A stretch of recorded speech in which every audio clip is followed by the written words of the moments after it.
How many did you end up having? Oh, okay. Perfect. Good. All right, we're going to call the June 27th regular council meeting to order. I've got a couple of people registered for the open mic. First up, we'll have Loretta. Kick our Monday morning off. Mic's on. You're good. I apologize, I don't really have anything visual to show you, but I'll give you an update of what we've been doing for the last couple of weeks. So this weekend was really, really busy. We had our first responders and healthcare worker appreciation night on Saturday. So we invited all healthcare workers and first responders in for free. So basically they just had to show any type of ID they had from work. And the really nice thing about that one was we had all kinds of people who've never been to the raceway, haven't even been to Wetaskiwin. You know, people who wouldn't generally see stock car racing as a night out for the family. So it was really, really well attended, and we're very excited about that. So we had lots of promotions going on that day. We're also really excited to host our first Canada Day evening event at the raceway in conjunction with the city. We really are very excited about that.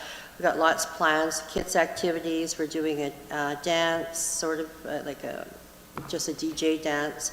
We have Special Olympics is coming out to do a bocce ball tournament on our front straightaway on the grassy part there, so that'll be fun for them. And on July 18th to 24th, we're hoping that the city will be able to declare NASCAR Week in Wetaskiwin, and this will be in partnership with our NASCAR Bear 300, which is scheduled for July 23rd. So my aim for this event this year is to compare it to Bristol, Tennessee. Now, Bristol is a little town in Tennessee.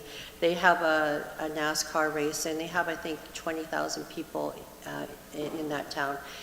And they double their population every time that race comes to town. And that's my aim for Wetaskiwin that week, is to double the population for when NASCAR comes to town on the 23rd. I'm working with them to do a hauler parade, which means all the teams and their semis, which are very impressive, would start in Leduc, stage there, come down Highway 2A, go through Millet, go through Highway past the auto dealers, turn right at the by the Reynolds, because they can't come in off the golf course road because they're too big. And as soon as that gets approved, I'll let the town of Millet know and everyone in Wetaskiwin know, so we can all stand on the sidelines and wave to all these racers and their teams as they go by. That will be early on Saturday morning. And on the 22nd, we have our NASCAR Pinties at the mall, and that's going to be at the Wetaskiwin Mall. So we'll have some cars on display, we'll have some music, free barbecue, burgers for everyone who comes there, a partnership with A&W here in Wetaskiwin. And that's going to be fun. So that's from 11 to 1 on Friday the 22nd. And let's see. And so the Sunday following the NASCAR race is typically our cleanup day, and we're totally exhausted, but now we've created a partnership with the Alberta government to be a park and ride for the Pope's visit on Monday. So we have to get ready for that. They want a parking space for 1,000 cars, so we can do that because we'll park them on the racetrack as well. So apparently people might be showing up as early as 4 a.m. to get on the bus to go. So it's going to be a very, very busy Monday for us. So we'll probably have a breakfast going there and things like that to get everybody going. So we're really, really excited to be part of that. I don't think a Pope will make an appearance at the racetrack. But of course, we'll have been part of that whole event. Our NASCAR stock car test drive continues to be very, very popular, and we've had our ladies' night came out. We've had some of your staff come, and I think they had fun out there, and so that's really popular. We do probably 1 or 2 corporate events during the week, and then we do Friday, Saturday, and Sunday. We have a lot of people who stay in Wetaskiwin on Friday, take the test drive on Saturday, stay Saturday night to do to watch the races. So it's a really good way of getting people into town for the whole weekend. And yeah, so right now we're going to be closed on the August long weekend, which is really good because I'm looking forward to that weekend off. One of the things that is going really well too at our track is the invitation to the 50-50 or clubs to do their 50-50s. Last weekend we had the Rock Soup Food Bank, we have We Care Food Bank, XL Swim Club. So we have a lot of different not-profit who do their 50-50s at the racetrack. So we ask nothing of them. They come and they use our fans, and we provide them with the space, and they can raise funds for their club there. We've chosen for the track, our charity of choice this year in Wetaskiwin is the Wetaskiwin Health Unit's Nutritious Beginning Program. That's a really important program that I'm really excited that we chose to sponsor or help out this year. It helps young mothers with food coupons, milk coupons, formula coupons, just to help those that might not have that particular resources to get a good start for their baby in life. So that's really important to us. So anytime we're going to do any fundraising for the racetrack, we will be donating to that program. And also, we are also doing a junior race fan, which sells an activity book, and proceeds from that activity book will go to the nutritious program. So we have lots going on.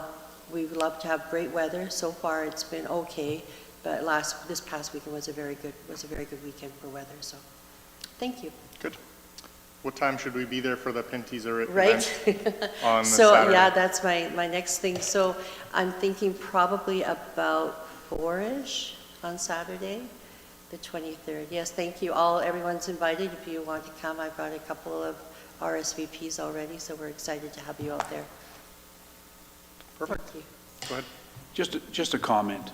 You never cease to amaze me in terms of your marketing and promotion of not only your venue, but our city as well. And I thank you on behalf of everybody so very much. Well, thank you. We try very hard. And you know, I've hired, through the Alberta Jobs Program, I hired a lady here who lives in Wetaskiwin. I don't know how I worked without her before. You know, you sort of think you can do everything on your own, and then you hire someone and you think, oh my gosh, and she's just superb. She's put her heart and soul into this whole thing, so I'm really happy to have her. And I'll keep her on after the Alberta Jobs Program. It's a year program, and I'm going to keep her on after because she's just been super for me. Good. Wonderful. Any other questions? Or? I don't think so. All right, We're thank good. you very much for having me. Thank you. Thank you. Good day, sir. How are you? Thanks for joining us. Thank you for having me. This is Ron Bissett.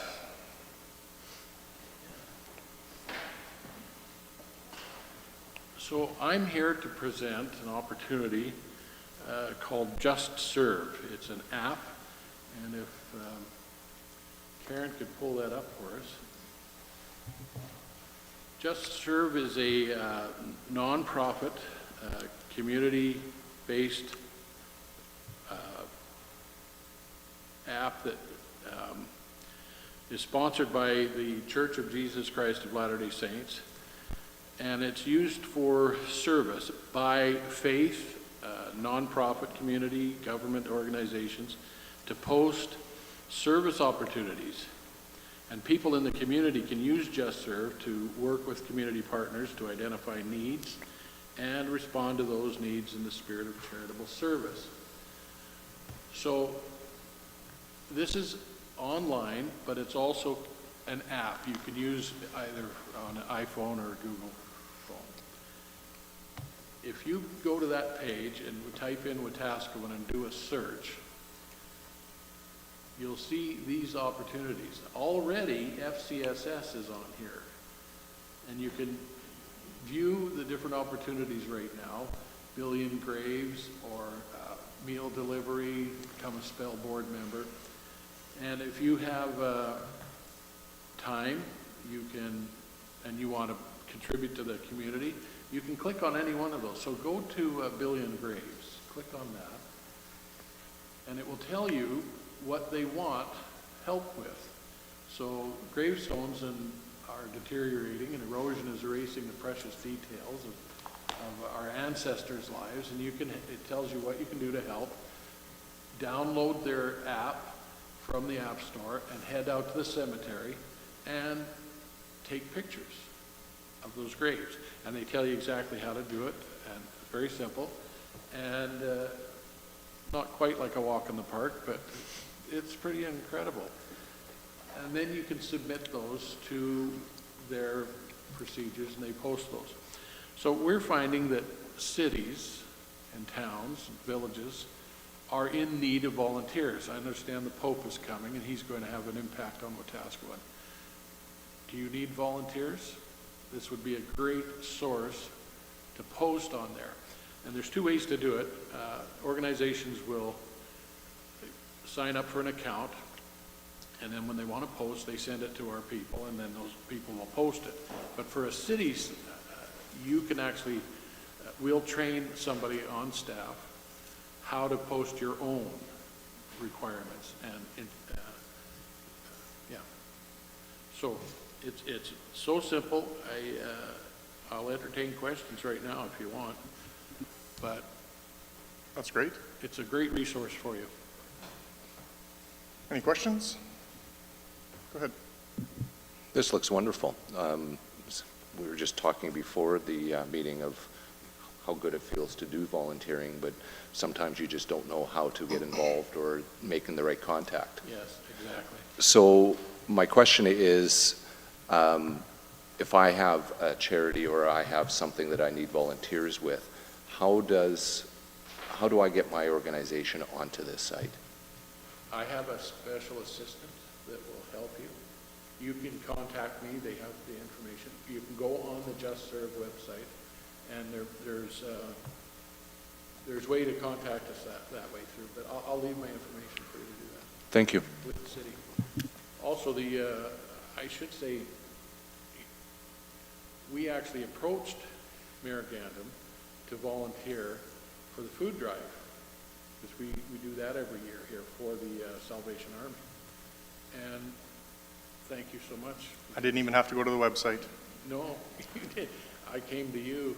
And I will continue to come to you. And yeah, so that was the last couple of years have been remarkable for, like, our community just dives right in and stuff. But we want to broaden that, make everybody available. Here's one thing too. The Catholic Church has their youth group in Beaumont. They're going to use this because they ask their youth to do 20 hours of service per year. And so this is a great thing for them because they struggle. Like, where can we serve? Well, go to Just Serve and find out the opportunities and do that.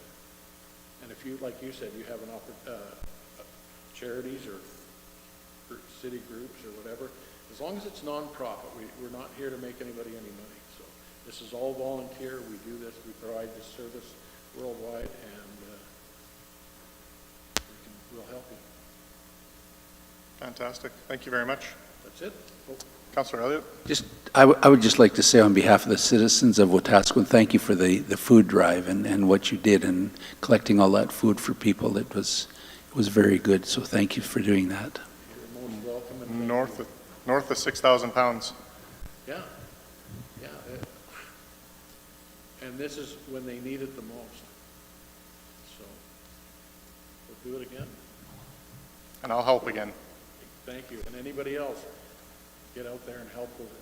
Oh, it's simple, isn't it? You just go hand out flyers ahead of time, let people know you're coming, and then you go pick up the food Saturday morning. That's not hard to do, but it is a great service. It's just wonderful results out of it. Good. Thanks, Ron. Thank you. Can I take one of those benches home with me? If you can carry it out of here, you can have it.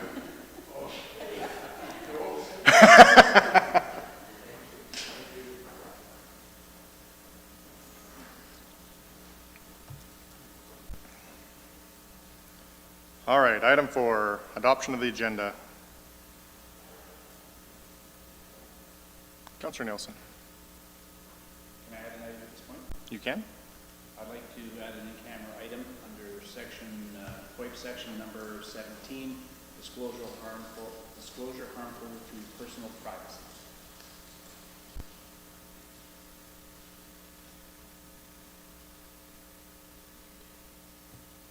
Go ahead, Councillor Blatz. I also have an addition to the agenda that's FCM letter of support. Chloe. 15E.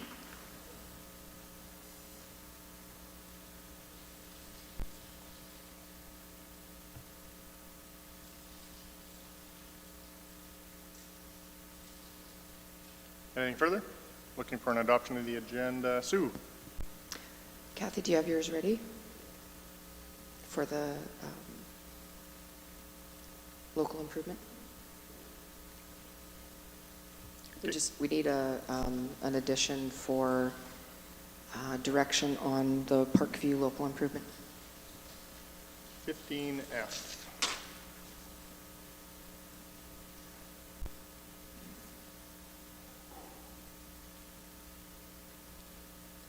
Anything further? Move to adopt as amended. Perfect. We're ready for the question. Those in favor? Carried unanimously.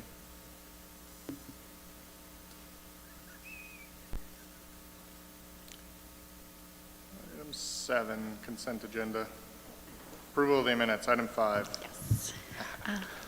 Councillor Billingsley. I move that City Council approves the June 13, 2022 as presented. Moved by Councillor Billingsley. Any errors or omissions? Through the mayor to Councillor Billingsley, I'm going to ask you to change that motion to as amended. There was a error when the minutes were being read at the previous meeting. It should be saying the letter to the RCMP. So there's just an amendment. As amended so then, yeah. As amended, please. Thank you. Any other errors or omissions? Ready for the question. Those in favor? Carried unanimously. Thank you. Item 7, consent agenda.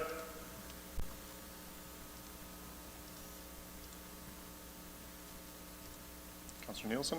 I move the City Council accept the consent agenda without debate. Moved by Councillor Nielsen. Those in favor? Carried unanimously. 10, Committee of the Whole, Staff Report for Information, Cannabis Retail Regulations Review. Welcome, Andrew.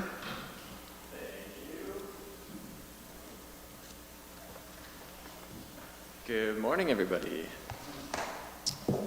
So, at the request of council and after a little overdue review deadline on this bylaw or this approach to cannabis, we have put together an information report just for this committee of the whole to bring it forward for discussion, essentially. And then when council convenes again, we can get direction maybe to make amendments as council desires. But we thought we'd bring this information for you so that you have it for your information in order to make a decision. So, quick summary here. So these are the land use bylaw rules regarding cannabis retail locations. The rules were brought in place in October 2018 in response to cannabis being legalized for public consumption and recreational use. Of course, that legalization meant that these stores were going to pop up, and so they were added to the land use bylaw, and when they were brought in, of course, there was uncertainty about what this would, what kind of impact this use would have on the community, and so the intent of these regulations as they were brought in was that they would be reviewed in March of 2020 to kind of review their performance, to see if there had been any issues with cannabis in the community, that kind of thing, and then to determine how we should amend these rules. And so I'll just review quickly what the current situation is. I've included some very informal recommendations for how these could potentially be amended in the future. And then I guess it will be up to the committee to have their discussion as they see fit. So in the report here, so yeah, these are all in the land use bylaw. So they address certain issues. So first of all, there's setbacks, then there's development regulations, and then there was an approval process that was outlined in the land use bylaw. So I'll go through each of those. So first of all, the development regulations. So this is when there is a cannabis retail use approved, these are the criteria that they will have to comply with. So first of all, setbacks. So in the land use bylaw, Cannabis retail developments shall be outside the specified radius for the following: 100 meters from parks, playgrounds, schools, childcare facilities, libraries, hospitals, and then 50 meters from liquor stores and 50 meters from other cannabis uses.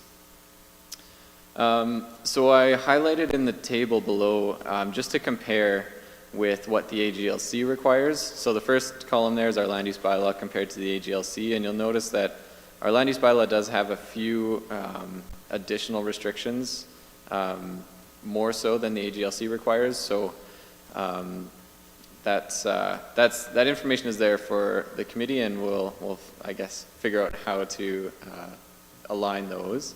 And then I did include the liquor store setbacks as well, just again for comparison. So comparing to liquor stores, cannabis setbacks are 100 meters, whereas for liquor stores, the definitions of uses that the setbacks are slightly different. And again, for liquor stores, for most of these setbacks, it's 200 meters. I also included that the AGLC actually doesn't have any requirements for liquor store setbacks, whether that is relevant or not.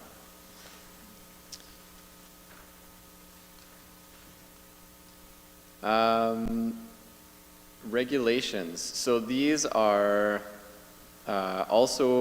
these are based on requirements from AGLC. AGLC has quite a long list of requirements for these types of uses when they are developed, and so we have, as far as I can tell, these were kind of distilled into a few of these development regulations here at the local level. So our recommendation is that these probably don't need to change because, again, they're covered mostly by the AGLC. So things like all functions of the use shall be enclosed within the building, no outdoor storage.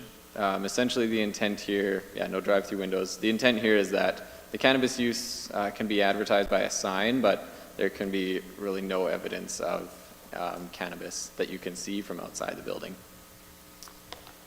And then other sections of the land use bylaw, so there's the definition of cannabis retail. So I do want to highlight that this is specifically relating to cannabis retail. So all these setbacks and things like that are only for retail. The other cannabis related use is cannabis production. And we regulate that essentially just as any other industrial use. So yeah, just to highlight that this is only for retail locations. Applications must be accompanied by proof of compliance with the cannabis retail use regulations and also approval from AGLC. And the zoning. So currently cannabis retail uses are allowed in C1, which is downtown, C2, which is general commercial, C3, which is highway commercial, C5, which is shopping center commercial, the DDO, and also in the M1 district, where there are generally some commercial uses allowed. So I guess I'll note that C4, the C4 zone does not allow cannabis. However, we only have 3 properties that are zoned C4, and they're kind of scattered throughout some neighborhoods. They're kind of an interesting one. So again, we recommend no changes to any of these regulations. And then I think the meat and potatoes here is the development permit approval process. So when cannabis retail was first being considered, council instituted a 3-location limit, and so we only allowed 3 development permits to be approved, and these were selected via lottery. So any applicants wishing to apply could pay a $500 entry fee for their name to be included in the lottery, and then if they were chosen, they would have to pay the development permit fee, which is set at $2,500. So in 2018, the city received 13 applications to be entered into the lottery, and 3 were chosen. So those 3 businesses were granted development permits, and all 3 of them are still in operation today. And so this is where I think council had determined that we'd review this in March of 2020. And it's a little later than that, but we're doing it now. So our recommendation here, which is really just for your discussion, currently there are those 3 maximum locations that are allowed with those entry fee requirements and a pretty steep development permit fee. So our proposal is that cannabis retail developments follow just the regular development permit process. So no more lottery.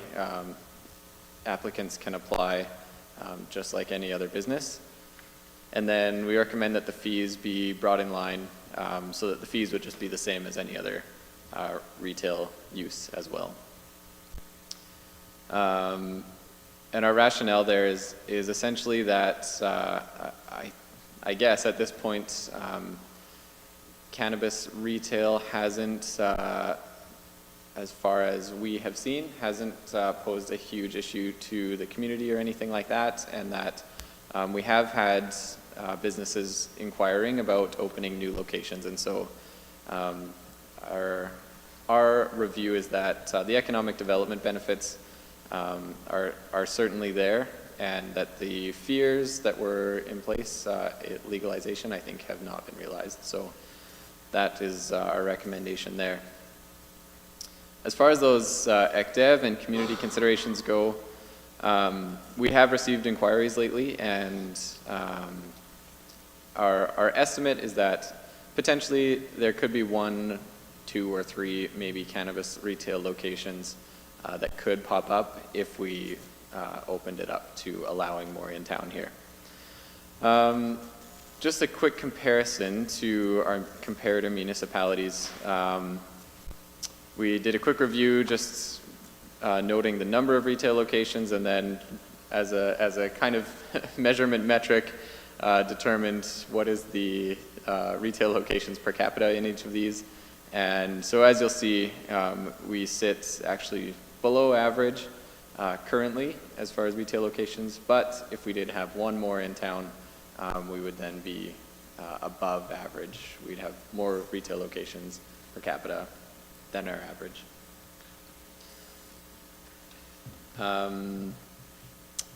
As far as the community impacts, we did get a comment from Bylaw and Protective Services who stated that they have had an increase in calls related particularly to just the nuisance of cannabis. So they said they get calls from people who say, oh, my neighbor's smoking in the yard and I can smell it. And so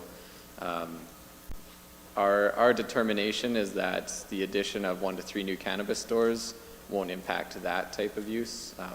Probably those people will be using it anyway. And so I know Bylaw Services deals with those as they come. So that is the summary here, and so I think I will then leave it up to the committee to ask any questions. I'm here to answer them.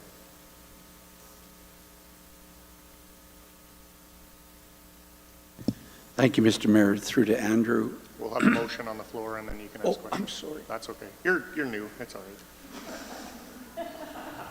I would move that council receive the cannabis retail regulations review report as information. Moved by Councillor Elliott. Go ahead. You're trying to make me forget, aren't you?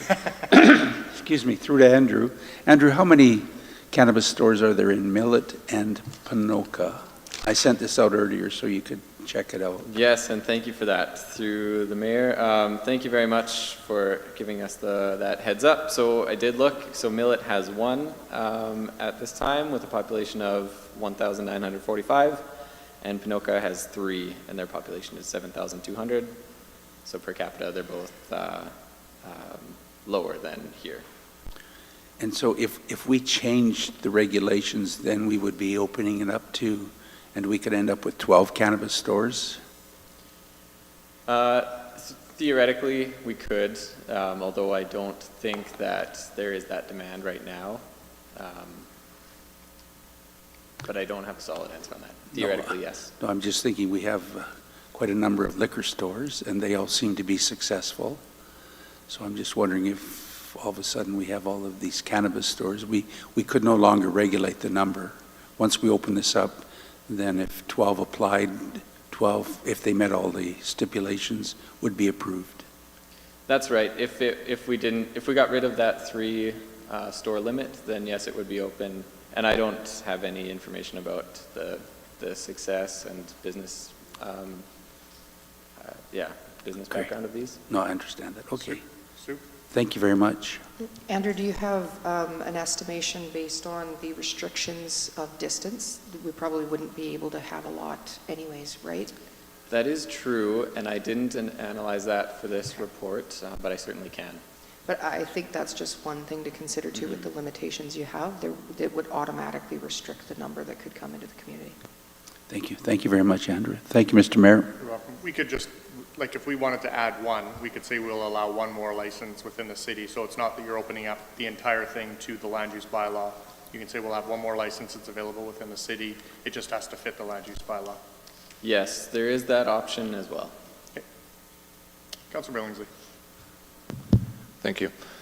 When we passed this bylaw 3 years ago, 4 years ago? Almost 5, 4. Wow. There was numbers 4 through 12 or 13 or whatever it was. It was my understanding that if we added another one, it would go to automatically to number 4 and then to number 5 if number 4 chose not to open up. Since we've already did the lottery, how do you cancel that out?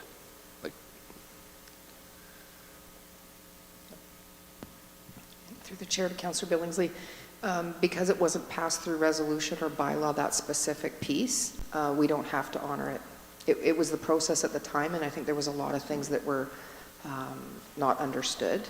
And yeah, we don't need to, and you could give notice and say, this was the decision in 2018, here's the new decision that council's making. If anybody has concerns, they can come speak to it. And was each of the applicants had to put in $500 to enter the lottery? If they were not successful, was that $500 refunded to them? I don't remember. We'd have to take that. I don't believe it was. I think it was non-refundable.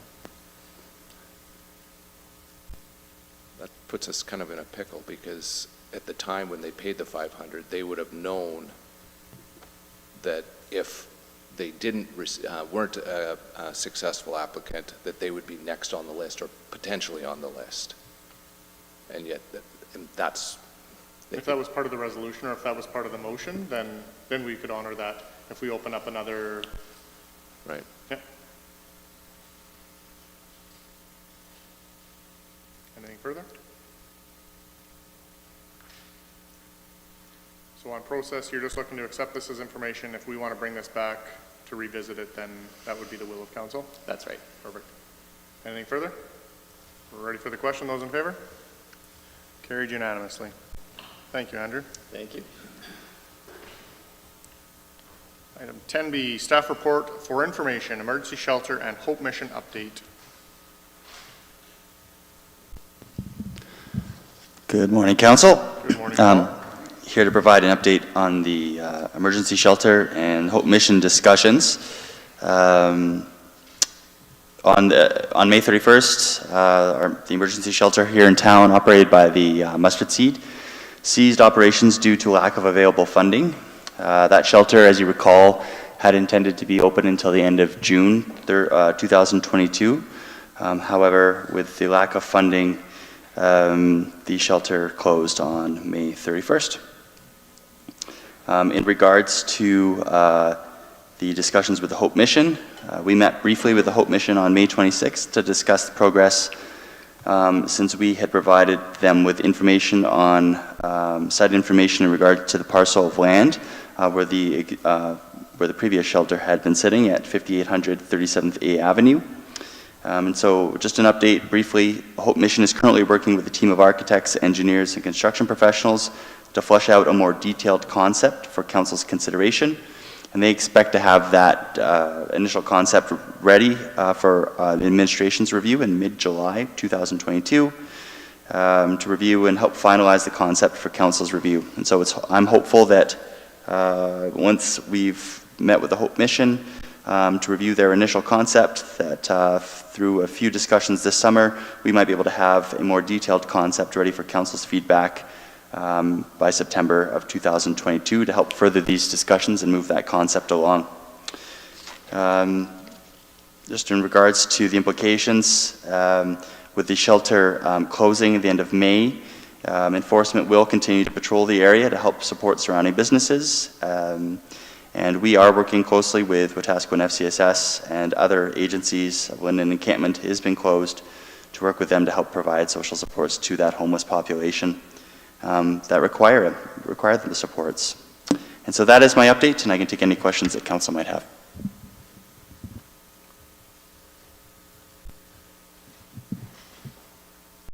Councillor Billingsley. I move that City Council receive the report titled Emergency Shelter and Hope Mission dated June 27, 2022 as information. Moved by Councillor Billingsley. Any questions? Go ahead.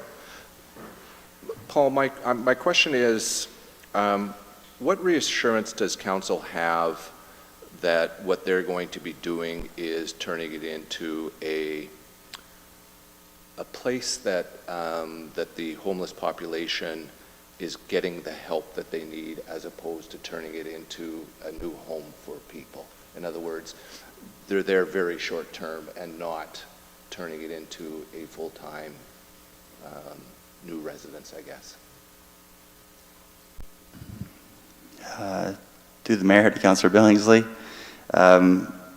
the previous shelter was operated by the Mustard Seed. It was also funded by the government of Alberta, and so the government of Alberta has standards for shelter use in the province of Alberta, and so in regards to how it operates, you can be rest assured that when the government of Alberta funds a shelter to come in and they've chosen an operator and they're in a position to run those services, that there's a minimum level of standard just to operate. So that doesn't answer your question, but just I wanted to share that piece of information. The second piece that I want to get to is that the government of Alberta has shared their logic model with me in regards to shelter for the province, and there's some outcomes that they're trying to achieve by operating emergency homeless shelters throughout the province. So there's actually 3 different areas, but the two pieces that resonate. The first is really around a housing-focused approach, and so by providing 24/7 basic needs services to clients, what they're trying to do is provide basic shelter services to those clients. So that still doesn't answer your question, but the whole purpose of shelter is to provide basic shelter service to clients that need it so that they've got a roof over their heads. The second piece is when shelter staff are working and assessing client needs and they're diverting to more suitable shelter options, which happens when a shelter is in place that operates by the government of Alberta's standards. What they're trying to do is successfully divert to more appropriate shelter options and provide access to safe and appropriate shelter longer term for those individuals.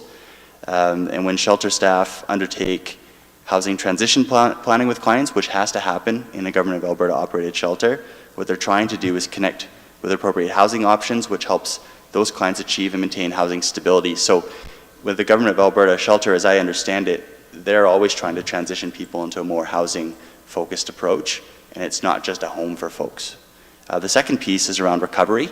So when shelter staff are connecting clients with health and recovery oriented supports, they're connecting them with appropriate services and supports, including recovery oriented income and social supports, which helps those clients develop wellness and recovery capital. When shelter staff are connecting clients with other available services supports, like program information and referrals to community services, they're also trying to get them into a recovery-oriented approach. And so shelters that run in the province of Alberta that are funded by the government of Alberta that operate to that basic standard are focused at 2 things really: getting them to housing and getting them the recovery that they need. And so if a government of Alberta funded and supported shelter were to pop up again, as was the case up until the end of May when the Mustard Seed was running here, what the public sees and what council sees is really that shelter, but what we're trying to do is, what they're trying to do is get them into more of a housing and recovery programming, and it's not just a home for folks. And Paul, in your opinion, when the Mustard Seed was running the shelter, was that happening? Were people there short term and finding, or were they giving them what they needed to move on to hopefully a better life? Yeah, through the mayor to Councillor Billingsley, in my conversations with the government of Alberta, they were happy with how the shelter was operating. The government got a better sense of the demand for shelter in the community, and I had heard some examples of that happening, folks transitioning into housing.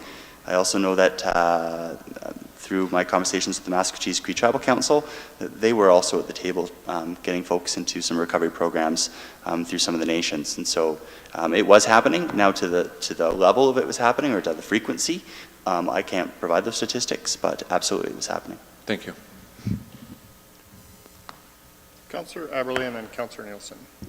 Thank you, Mr. Mayor. Through the chair to Paul, can you confirm, is Hope Mission, it's my understanding that it's not government funded, so it is government funded, like provincially funded? Through the mayor to Councillor Councillor Aberley. I apologize. The Hope Mission is, as my understanding of how the revenue model works, is they have a lot of donations and stuff like that, so they're bringing in revenue without government, but then they also do take some grants, I believe, from the government and federal government, or provincial and federal government. So we're assuming, and it's just a question, we're assuming they're following those same levels, or we know they follow those same levels that you spoke of?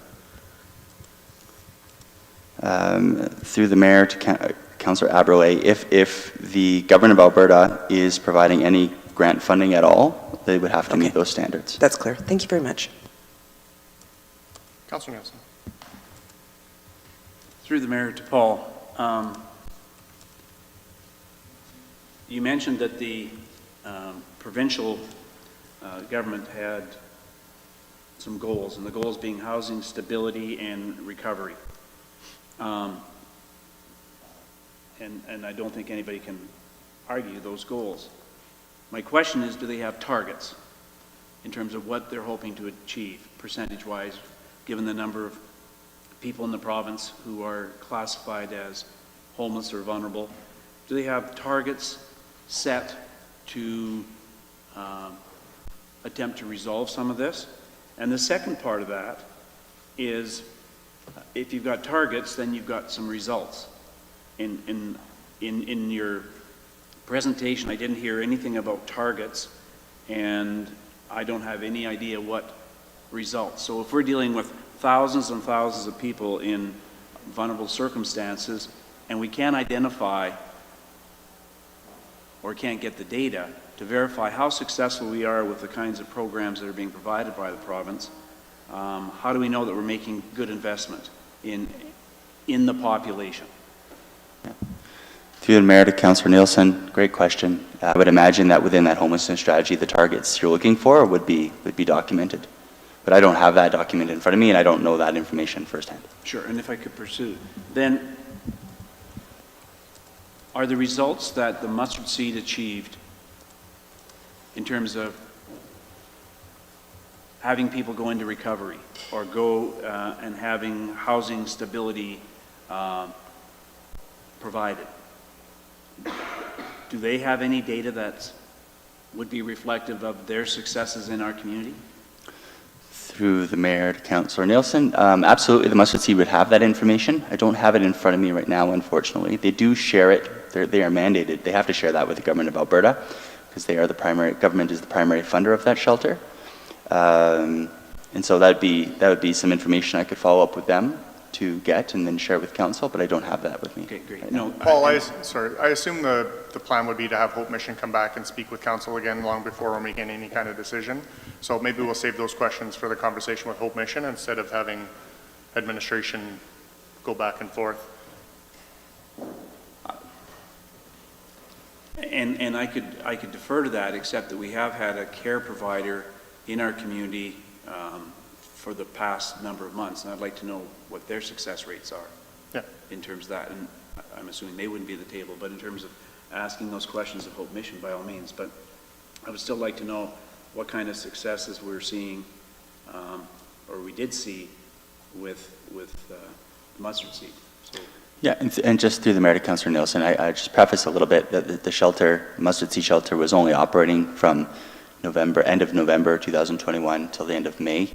And during a lot of that time was trying to get it up and running, like a startup situation with, are the toilets working, do we have power, that type of thing. And so, you know, and perhaps perhaps I'll need to get that information and share it with council, but I think that whatever results they achieved need to be prefaced with they were only open since November of 2021. But as an organization, they'd also have data of their success rates throughout their programs and projects in the province. Yeah. Yeah. Through the Mayor to Councillor Nielsen, they absolutely would, and they absolutely share it with the Government of Alberta, and so we can get that information and share it. Thank you. Councillor Elliott. Thank you, Mr. Mayor. Through to Paul. Paul, how locked in is Hope Mission on that site? And where I'm going with this, does it have to be on that site? Through the Mayor to Councillor Elliott. Do you want me to move my name tag, or are you okay? I just... It's Monday morning. Says a lot about me, actually. Yeah, through the Mayor to Councillor Elliott. In my conversations with Hope Mission, they've never been locked in on that site specifically. They are looking for some land that council would like, if council wanted to pursue a facility such as the one that they came to council and portrayed in March. If you want that facility in your community, they could take a chunk of land anywhere the council would allow it to be. So they're not necessarily honed in on that site. Administration has been working with that address where the existing shelter is, knowing that there are very few spots within the community that council would allow it, and this is one spot that council has allowed a shelter, so that's why we've been working and focusing on that one spot. But we do have other city-owned property. Through the Mayor, Councillor Elliott, we do have other city-owned property. However, previously, with our history of trying to find a spot for the shelter, there has been no other location that we've been able to identify that has been suitable for shelter use thus far. And maybe we could trade with somebody who had land that might be in a more advantageous position. All I'm thinking about is, what if where Walmart is and Denham Landing, what if there was expansion that wanted to come in there? Aesthetically, it might not be the best place for them to develop. And we don't want to curtail development. We want to look after our marginalized people, and I agree with that. But we might have people who want to maybe develop in that area as well. So that's why I'm asking the question. Yeah, through the Mayor to Councillor Elliott, it's a good question. I think the thing that comes to the front of my mind when you ask that question is if this concept with the Hope Mission goes much further and we start getting into what does the building look like and what services are it offering, that's a barrier or a challenge that the facility would have to overcome. One of the pieces that I've learned a lot about the Hope Mission is that they operate a lot of these types of facilities right in the thick of downtown Edmonton, where there's lots of business going on, and they're able to thrive in those environments. And so that would be a challenge that they would absolutely have to overcome in our community. In regards to sort of a land swap or anything like that, we haven't looked at anything like that just yet. So we're just focusing on, essentially the foundational elements of what do they need to operate that facility, and the parcel of land we've been looking at has been where the existing emergency shelter was located. Thank you very much. Thank you, Mr. Mayor. Thank you. Anything further? All ready for the question? Those in favor? Carried unanimously.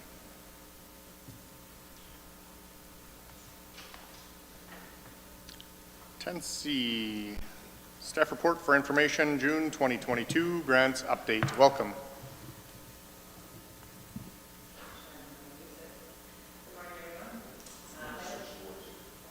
Was on then.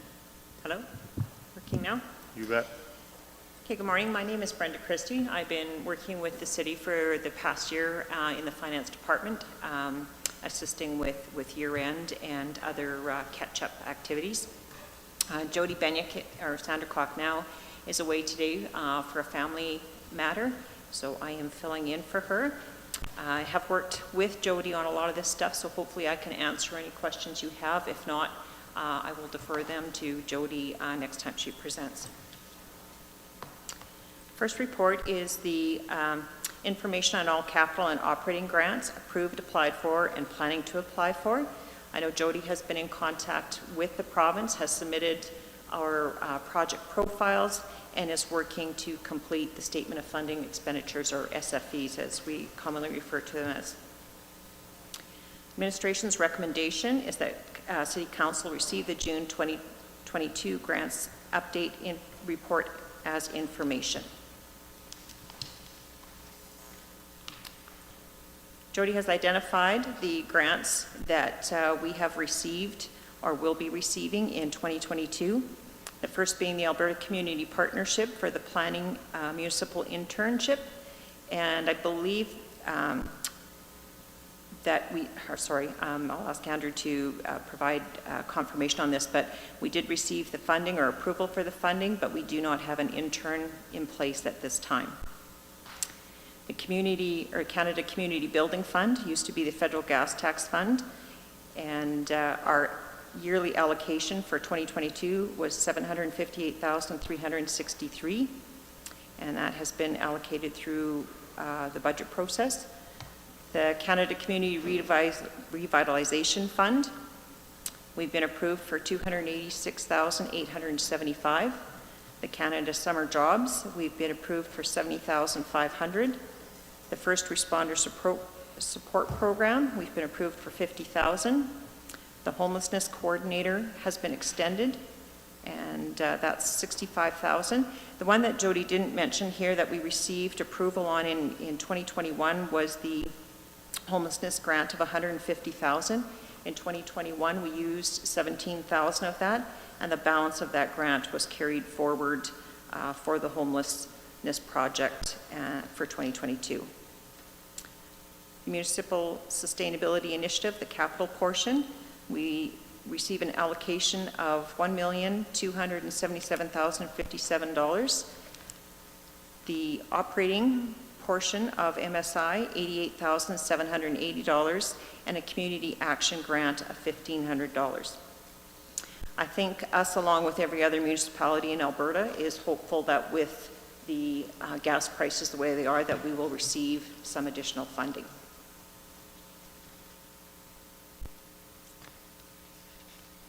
The allocation of the Canada Community Building Fund for the 2022 budget process, it will be used for asphalt overlays, road reconstruction, and sidewalk connectors. The Federal Canada Community Revitalization Fund, that will be used for the tennis court rehabilitation and the BTLP elevator. Canada Summer Jobs speaks for itself. Up to 30 summer employees could be funded from that.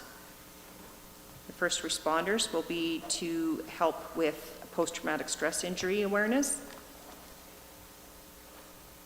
And the homelessness grant had mentioned already. And the MSI operating allocation is just allocated to operating at this point in time. And the capital allocation will be used for the Manlock maintenance, the AFRAX communication system, the facility assessment at the Civic Center, RCMP building improvements, boulevard rehabilitation, and sidewalk rehabilitation. I know that Jody's discussion with the province, we're not sure if the Manlock maintenance meets the criteria for the MSI capital, and I believe that the RCMP building improvements, there's just some delay on approval with that. It has to go through an RCMP process as well. And then the city was also awarded $1,500 from the Rising Youth for a community involvement project. And I'm sorry, I don't have any details on that. Were there any questions in regards to any of that funding we've received?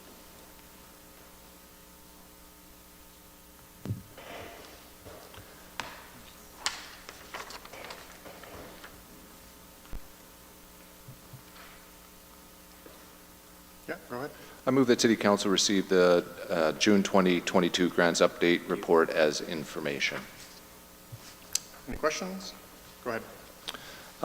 My question is actually to administration. We had originally applied for the Canada Summer Jobs at $140,000 and received 70. The notes say that historically we've received 70. Why did we apply for 140, and did we have some plans for that for those employees to do other things that are now not going to be done, or where are we at with that? I'll defer that to city manager. Through the chair to Councillor Billingsley, we always apply for the maximum amount and we never get it. So we'll keep trying. I think it's an oversubscribed program, so they tend to just give everybody a little bit. Thank you. Anything else?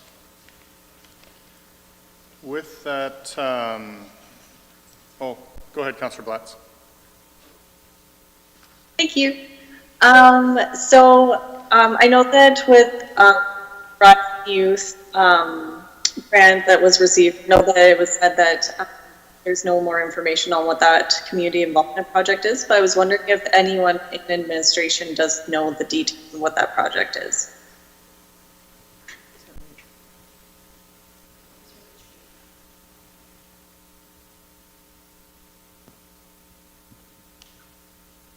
Through the chair to Councillor Blatz, no one in the room appears to know right now, but we'll take it as an information request. Okay, thank you.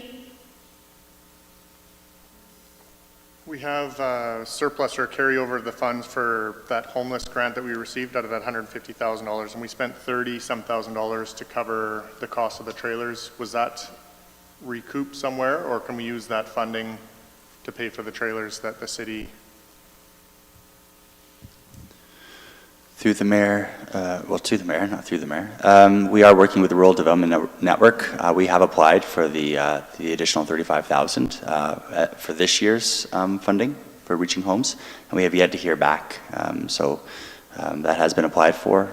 In regards to the rest of the dollars, if you're referring to that $65,000 grant, and there is a bit of an excess. No, there was $150,000 and we used 17, so there's $133,000 left out of that, if those funds can be used to cover the cost of the trailers that the city provided.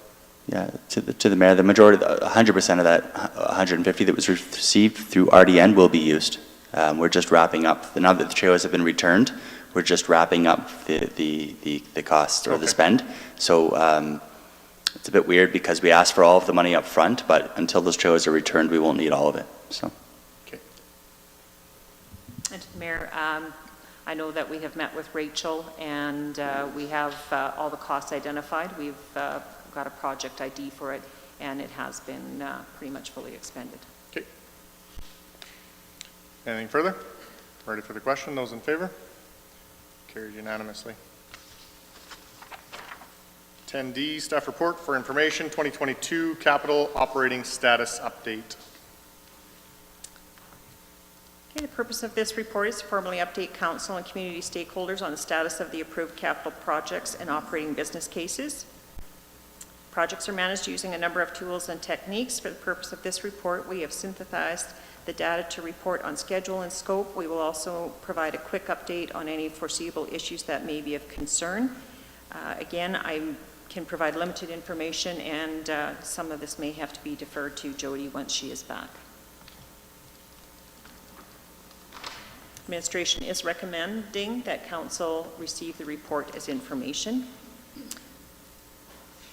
Jody has provided 2 pages. The first one dealing with the operating business cases, and those priorities for 2022 were the priority-based budgeting with a budget of $63,000, and it is in progress, stalled a little bit due to capacity.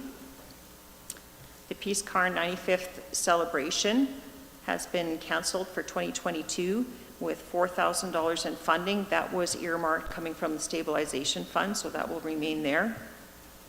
The GIS Asset Management City Works funding for that was, or the budget was $107,540, and at this moment it's undetermined completion date. Economic Development Strategy, a budget of $80,000. The project has been delayed due to staffing changes at the management level. Enforcement e-ticketing, $21,000 budget, and there is currently discussion with various stakeholders within the organization. It's underway, and to determine other efficiencies in addition to the software. the e-procurement platform with a budget of $2,750. This project is in the planning stage.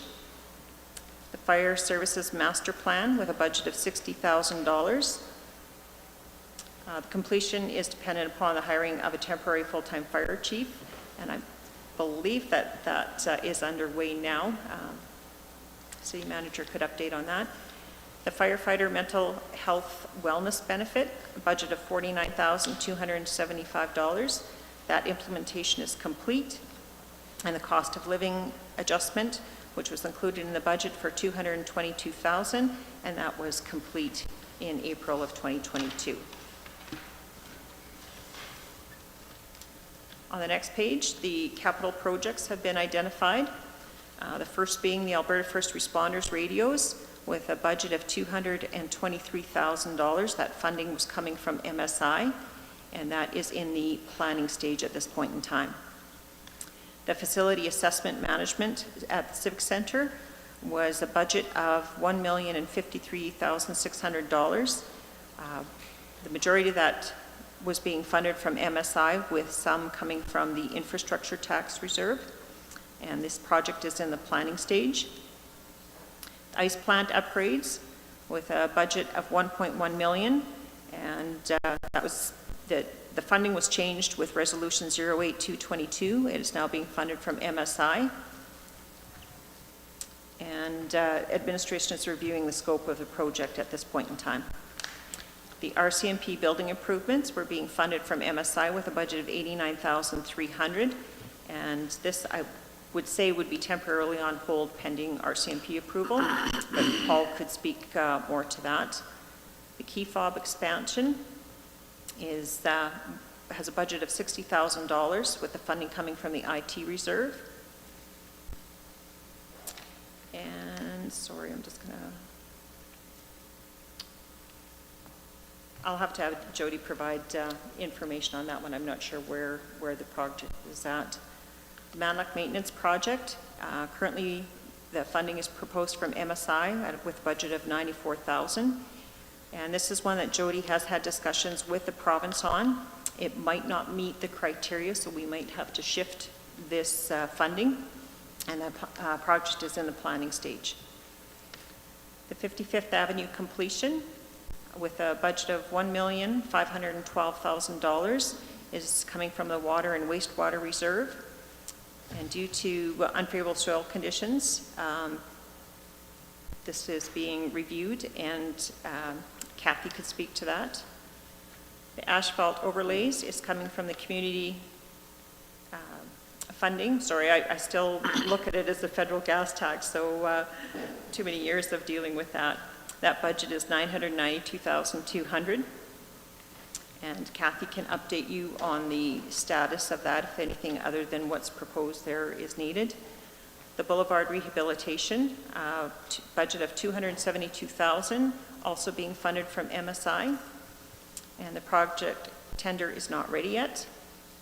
The lane line marking rehabilitation, there's $84,700 in the budget coming from the infrastructure reserve, and the project is in the tender stage with award pending. Road reconstruction, budget of $1.5 million, with the funding coming from the community funding and debenture, the community funding grant and debenture. And Kathy could provide more update on that project. And the sidewalk rehabilitation and connectors is coming from the community funding and MSI as well, the two grants. And there's no scope change, and the contract has been awarded on that item.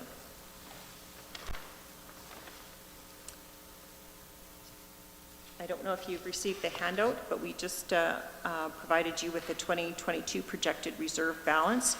So these projects have been factored in. We have also identified the budgeted additions, what's being funded for operating projects, what's being funded from capital, the previous committed projects from previous years, and then what we anticipate for interest allocation based on approximately $300,000 in interest revenue in 2022. With the interest rates climbing, we are hopeful that we will see increased interest earned.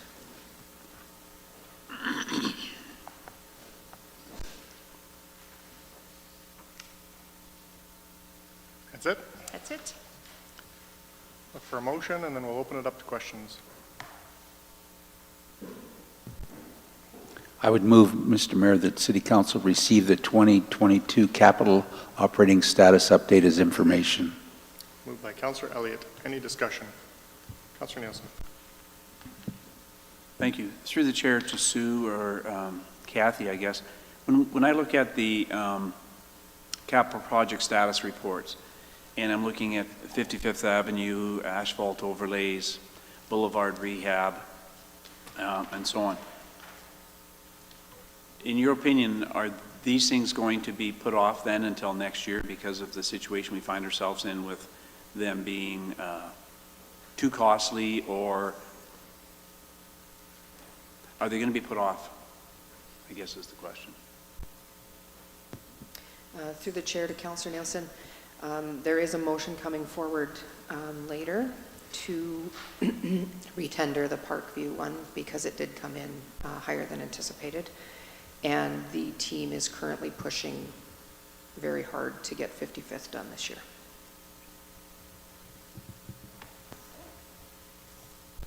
And the boulevards?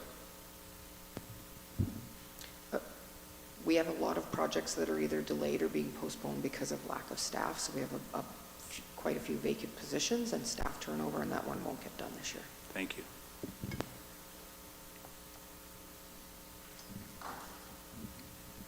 Thank you, Mr. Mayor. Through to the city manager, is that why some of the tenders, Sue, are late getting out then?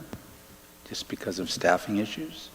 Through the chair to Councillor Elliott, it is. We've had a lot of turnover and positions that haven't been filled, and yeah, it's put us behind on quite a few. Okay. Thank you. Anything further? Do you know when 40th will get the inlet line markings done? 40th Ave? We will have to talk to operations. I know they were holding off because there was a potential we were going to move the overlay from the west city limits to within city limits, but we can't do that this year, so we'll get that done next year, so we'll have to talk to operations about moving that up.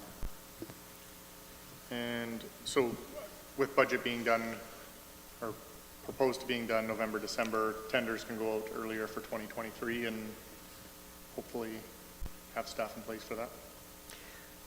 Yes, we're actually looking at the capital, both operating and capital projects that are going to be submitted this year, and they won't be submitted if we don't have a staff designated and all of this stuff ready to go. Councillor Billingsley. First a comment, the report is excellent. It's nice to see a lot of information there.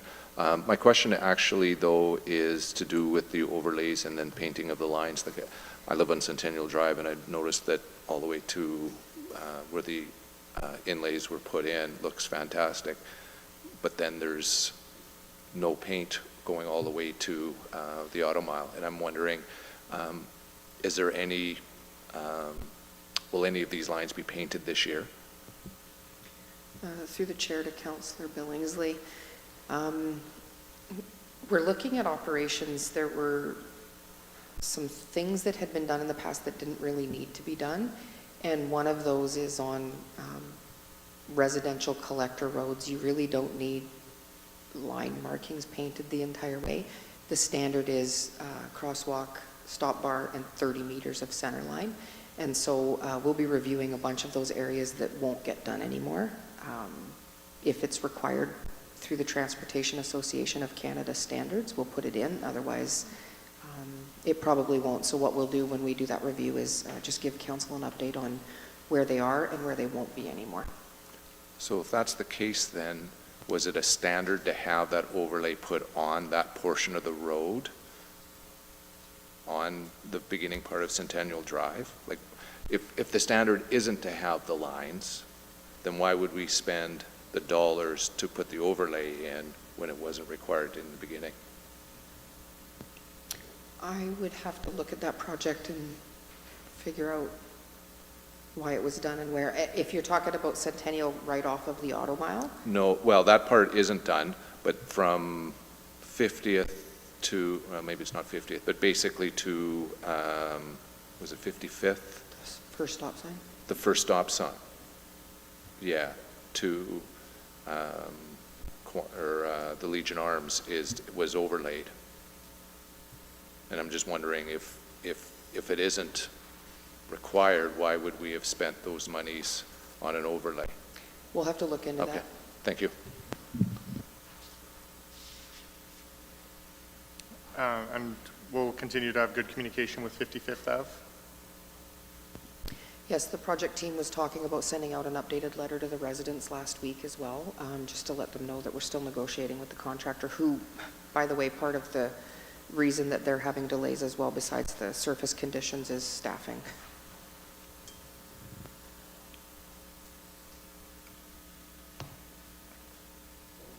Anything else? We're ready for the question. Those in favor? Carried unanimously.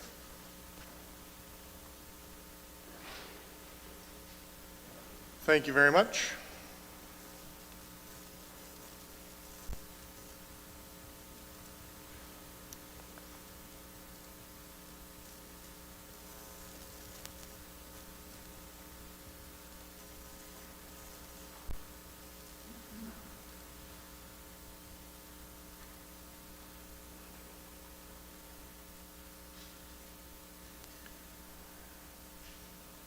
Item 10E, Council Committee Reports and Attendance. Councillor Nielsen? As reported. Thank you. Councillor Billingsley?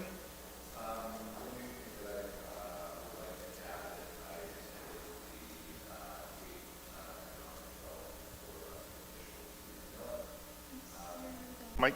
Sorry, just wanted to add that I also attended the CAPES Economic Development for elected officials. Very basic but informative, and as well as did the home hardware tour that I found absolutely incredible, what goes on inside of that building. It is something that the community should see. Good. Councillor Elliott? Thank you, Mr. Mayor. I just would like to highlight that Councillor Blatz and myself enjoyed our time with the grade 6s from Sacred Heart School planting 31 trees, and I have to say that the city staff was very well organized. Everything was just ready to go, and the students had a great time as well, and then lunch was provided for them, so it was just a really, really good event. Thank you. Good. And I will say the same as Councillor Nielsen, as reported. Looking for a motion. Councillor Nielsen? So moved. Those in favor? Carried unanimously. 10F, new business. Or is that just? Oh, that was just If to the mayor, yeah, that was just if anyone wanted to add. I just have it as a placeholder because sometimes at the beginning of meetings we have new business added to COW, so. I thought it was going to be a surprise. Yeah. We have a new mascot. I don't think you should call me a mascot, and I'm not new. Item 12A, bylaw 2018-22 to amend the business license bylaw 1507-01 with respect to mobile vendors. Welcome back, Andrew.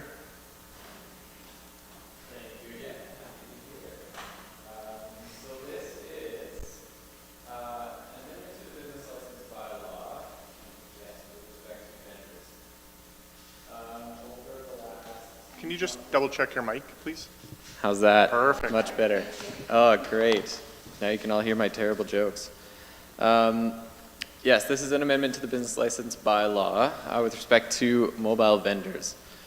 I guess since mobile vendors were conceptually added to the land use framework here, there have been, I think, several amendments that have been made that have ended up being very confusing within the bylaw, essentially. And so we've encountered a a lot of issues and headaches, and it's really comes down to unnecessary red tape as we've been trying to approve these, and so we determined internally that we really need to amend this so that these can be approved smoothly and correctly.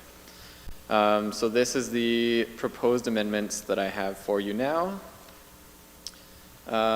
So I will just quickly summarize what we've got. So the current amendments fall under a section, section 11, under business license specific regulations. So the major concept here is to include an individual standalone section for these so that they're easy to point somebody to if they have questions, and really easy to reference. So just a readability change there. And then the actual details of the changes. Notably, I think one of the most significant is that currently a vendor, so this is like food trucks, things like that, and it also includes retail vendors as well, because there are some vans, things like that, that locate temporarily and sell things that aren't food, but that currently isn't contemplated in the land use bylaw, or in the business license bylaw, sorry. So we want to make sure that that's really clear. Currently, the bylaw just talks about food vendors, and we've had a lot of issues with vendors who aren't selling food but want to locate, and we think should be able to, but the bylaw doesn't allow that currently. So we have added 2 definitions to address specifically food vendors and then specifically retail vendors. And then the other significant change in process, which will be a great reduction in red tape, is that currently vendors need a business license and a vendor permit. And so our proposal is that really the process and application for both of those is essentially the same information. So why don't we just make it one permit? So it's now a vendor license that operates the same as a business license. It just specifically identifies that it's for a mobile unit. And so applicants need to submit a site plan and things like that.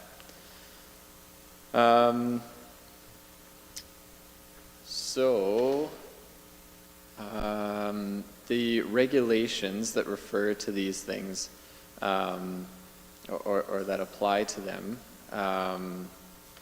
are specifically things like location. And so the current bylaw sets out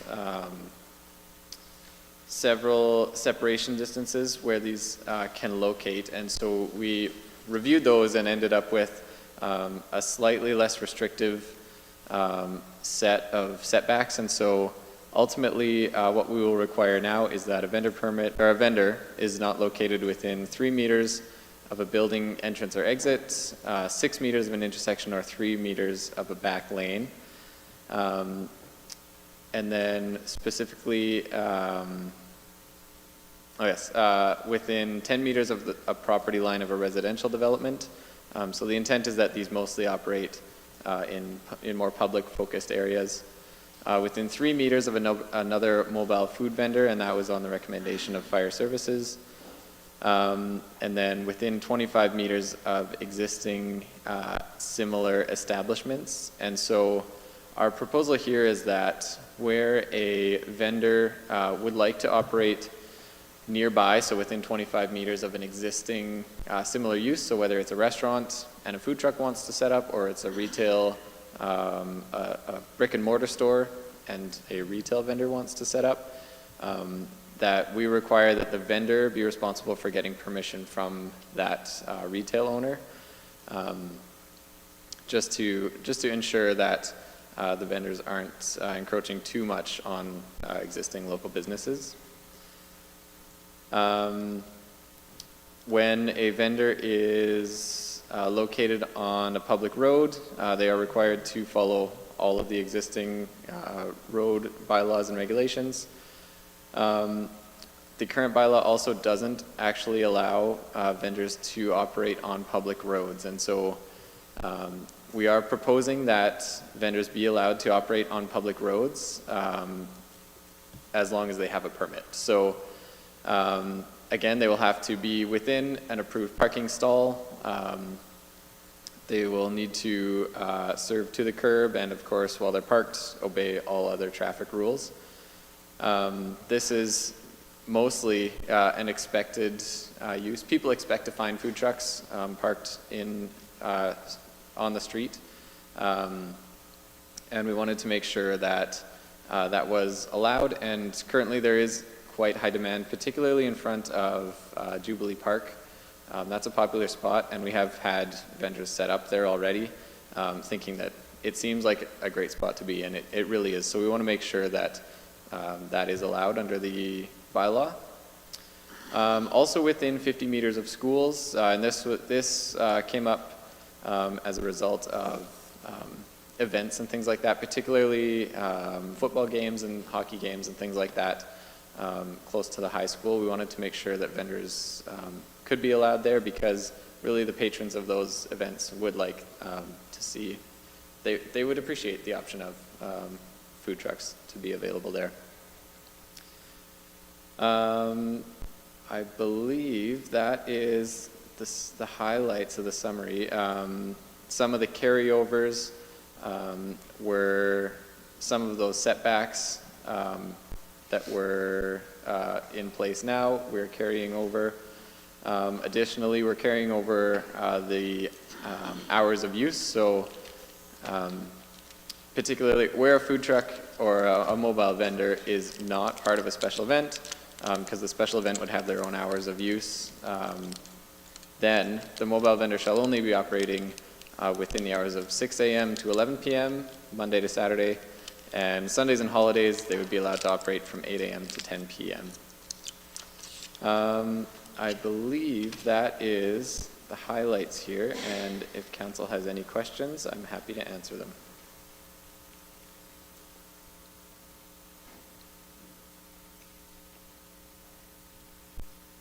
Go ahead. I move the City Council approve first reading of bylaw 2018-22. Moved by Councillor Nielsen. Any discussion? Councillor Elliott. Thank you, Mr. Mayor. Through to Andrew. Andrew, I just was wondering about safety. That was all, like, they don't have to put out pylons or anything else just to kind of warn motorists that there's, like I'm thinking in front of Jubilee Park, so there's somebody parked there, just have pylons just so that people are aware and maybe are wary of that there may be people around. I'm thinking of sometimes there's young children and things with their, like families are there, and if a little one runs out or something, just, that's all I was just thinking about, was just a safety aspect. I don't know what the rest of council thinks, but I know when big trucks and things pull over in front of Tim Hortons or something, they put pylons out to make sure people are aware that they are there and parked, so. Yeah, absolutely. Through the mayor, our current proposal doesn't include that, but we certainly can. We did run this by transportation, and they didn't mention anything like that, but it is certainly something we could consider. Yeah. It was just a thought that I had when I was reading through. Thank you. Yeah, absolutely. Councillor Billingsley.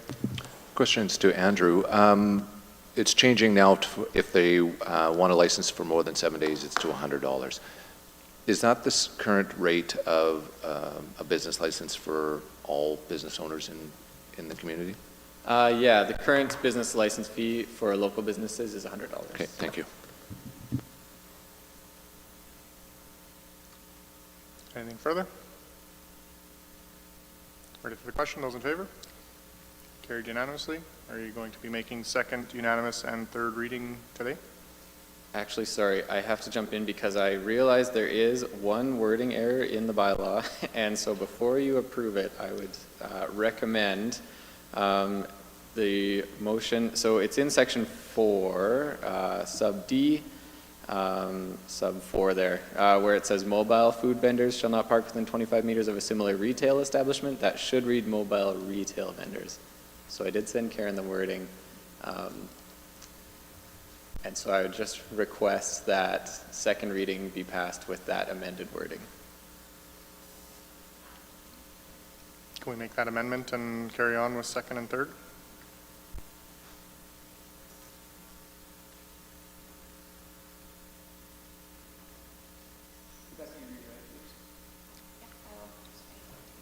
I will just add it to the minutes, and then I'll show it on the screen for everyone.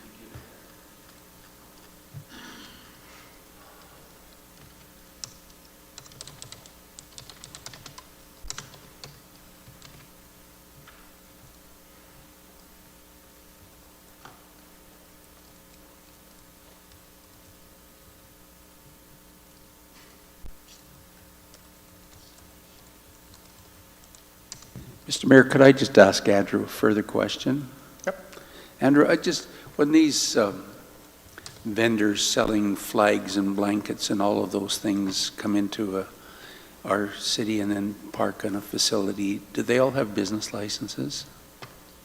Well, through the mayor, they should, and that's partly why we wanted to make this process a lot easier to navigate, because then we can ensure that they are covered under the vendor license, which acts as a business license for that type of use.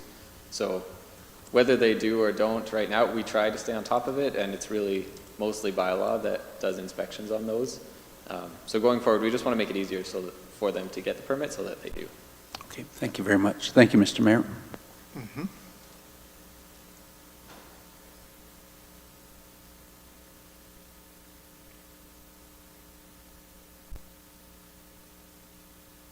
Go ahead. I'd like to make amendment to 4D.4, I guess, to read, retail vendors shall not park within 25 meters of a similar retail establishment unless there is a written permission from that business or the mobile vendor is part of a special event permit. Amended by Councillor Nielsen. Any discussion? Ready for the question? Those in favor? Carried unanimously. Go ahead. I would like to move second reading of bylaw, got to come to it here, 2018-22 as amended. Moved by Councillor Nielsen. Any discussion? Ready for the question? Those in favor? Carried. You want to go through the whole process? Please, yep. I would like to move unanimous consent for third and final reading of bylaw 2018-22. Moved by Councillor Nielsen. Ready for the question? Those in favor? Carried unanimously. I would like to move the adoption of bylaw third reading of bylaw 2018-22. Moved by Councillor Nielsen. Any discussion? Ready for the question? Those in favor? Carried unanimously. Thank you. Thank you very much. Item 14, in-camera session, section 24. Looking for a motion? Sorry. Just a change to this with the addition to Councillor Nielsen's to the agenda. It will need, when it's read out, section 17 and section 24, please, and thank you. Go ahead. I move the City Council proceeds with the meeting in an in-camera session to discuss a matter which falls under Section 17 and Section 24 of Freedom of Information and Protection of Privacy Act exemption to disclose. Moved by Councillor Nielsen. Those in favor? Carried unanimously. Thank you.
Okay, looking for a motion to come out of camera. Councillor Nielsen, those in favor? Carried. We will break for lunch. We will reconvene at 1:04.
Okay, we will reconvene. Welcome back to our council meeting. Looking for a motion to go in camera. Councillor Billingsley, those in favor? Carried. Thank you. Is Gabby back? All right. Okay. Good.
actually don't know.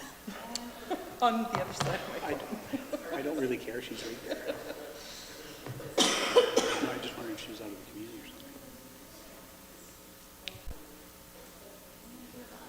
Thank you. Looking for a motion to come out of camera. Moved by Councillor Billingsley. Those in favor? Carried. I didn't look up. I just looked. I used my peripheral. Councillor Nielsen. So I have a motion coming out of in camera? Correct. I think we have a couple of motions coming out of in Okay. camera. Yeah. Go Should I ahead. proceed? Yes, Karen, I'd like to make a motion that council direct administration to seek legal advice as discussed in camera, please. So does that go to 15G or is that a motion coming out of camera? Okay, That is a motion coming out of camera. perfect. Okay, moved by Councillor Nielsen. Ready for the question? Those in favor? Carried unanimously. Thank you. Can you put the motions up? Yeah, just.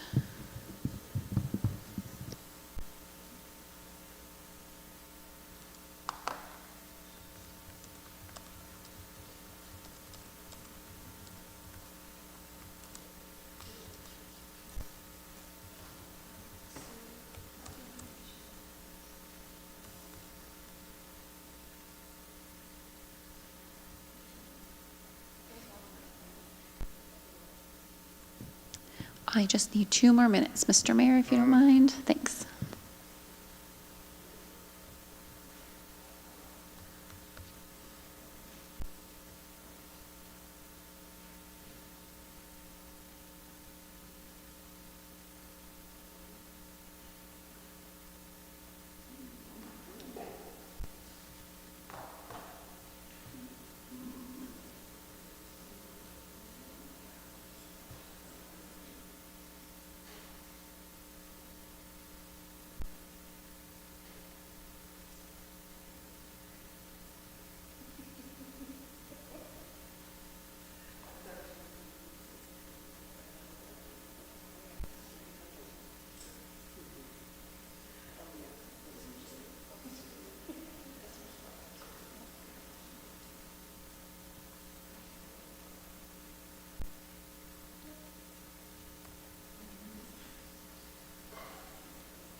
I have the motion up on the screen.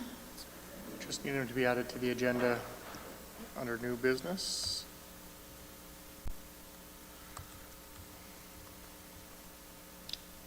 So I guess I'll look for motions to add to new business, please. What were the items? Councillor Aberley? I'd like to make a motion to discuss a extension to the homeless shelter at its current, where it was located before. Sorry, I don't remember the exact address. 37A Ave and west of 56th Street. Okay, so that'll be 15G. 15H will be audited financial extension.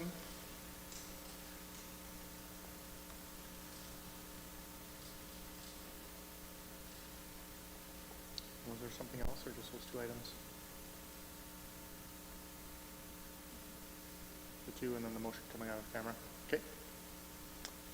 Looking for a motion to add that to new business, please.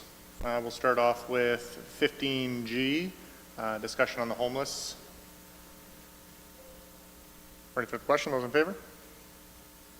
Opposed? Sorry, there is a wave of hands. Add to the agenda. Okay. And the audited financials going to 15H. Ready for the question? Those in favor? Carried. Thank you.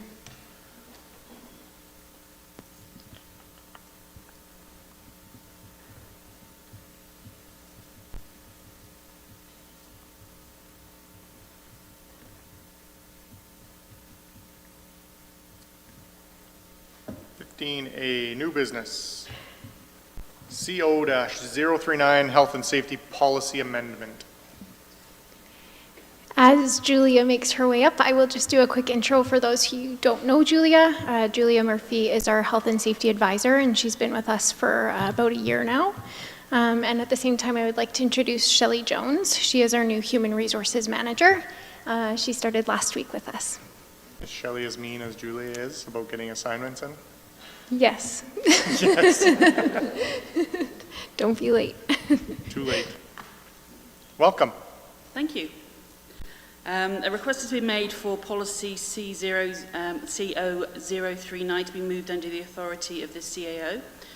The purpose of the policy is to set the standards by which employees at all levels are responsible for a healthy and safe work environment. So this particular policy itself is all generated on the Alberta Health and Safety Act and Code. And the amendments to this one, I'd like to be able to change from a policy to a directive so that the CAO can be responsible for any amendments, changes and updates based on the Alberta Act and Code. All of the other policies that we have under health and safety are the responsibility of the CAO to sign off and authorise. Having reviewed different municipalities, including Rocky View County, Town of High Prairie, Town of Hinton, Town of Sundre, Town of Didsbury, City of Fort Saskatchewan, Red Deer County and the City of Leduc, all of these policies have CAO approval only. And for alignment with the responsibilities of the CAO, we're recommending that this framework through the health and safety policy be transferred to the CAO, where it be incorporated into the internal staffing directives. I will entertain a motion and then questions if there are any. Mr. Mayor, I'd move that City Council approve CO-039 Health and Safety Policy to be rescinded at the moment the new document is signed into force by the City Manager. Moved by Councillor Elliott. Any discussion? Seeing none, ready for the question. Those in favor? Carried unanimously. Thank you very much. Thank you.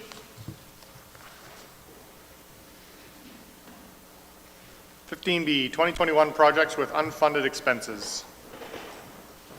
Thank you. Good afternoon.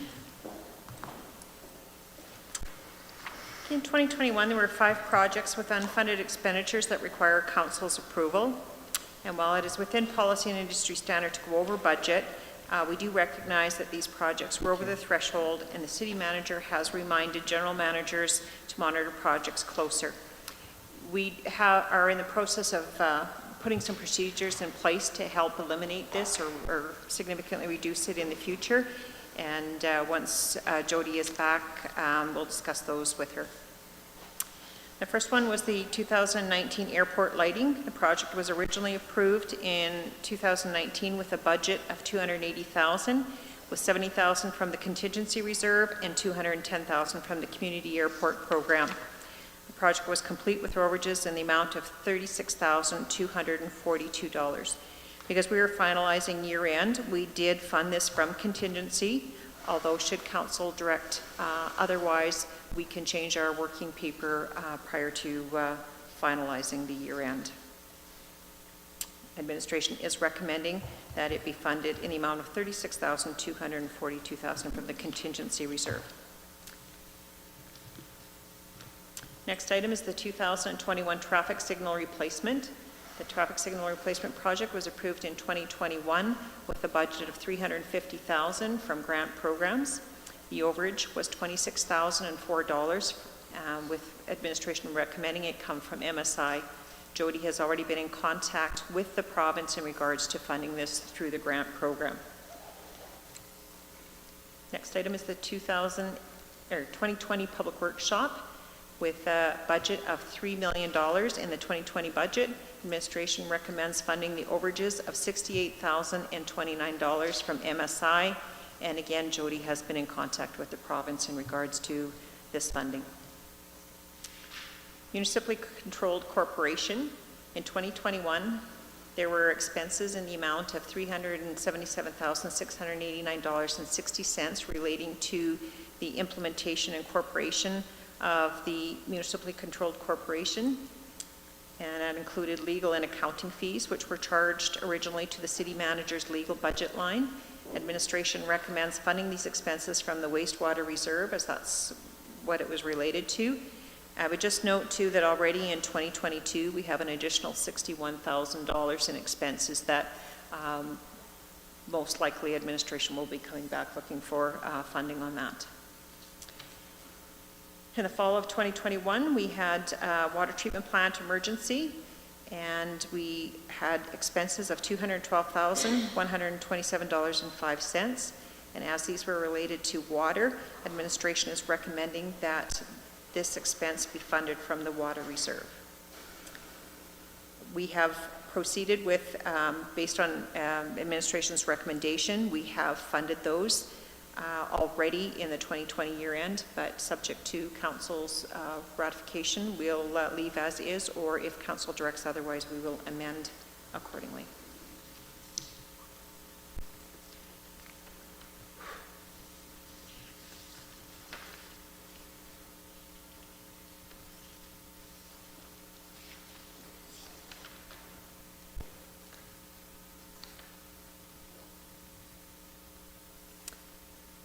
Administration is recommending that City Council fund the 2019 airport lighting project overages of $36,242,000 from the contingent reserve.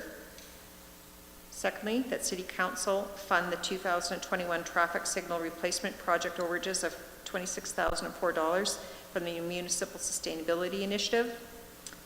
Thirdly, that City Council fund the 2020 Public Workshop project overages of $68,209 from the Municipal Sustainability Initiative. Fourthly, that City Council fund $377,689.60 in expenses for the creation of the municipally controlled corporation from the wastewater reserve. And finally, that City Council fund $212,127.05 from the 2021 water treatment plant emergency from the water reserve. Thank you. Looking for a motion.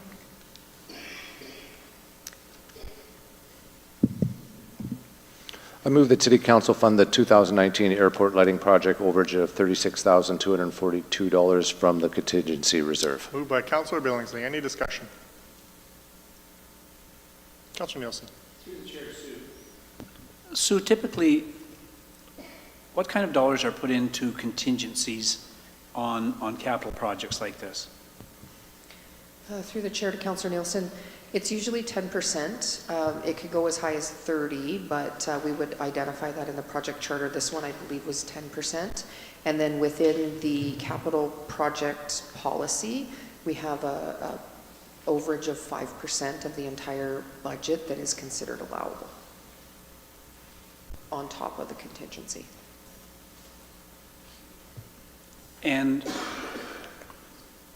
I guess how normal, bad choice of words perhaps, but how normal is it that once you put a contingency into a capital project, you would invariably always see, oh, that's loaded. You would typically see overages even after you put contingencies in. It's not typical. I think part of the problem, and I've been discussing it with the other GMs, is having more project management training and teaching staff what some of the options are. So we don't always have to take it. We could come back to council and change scope.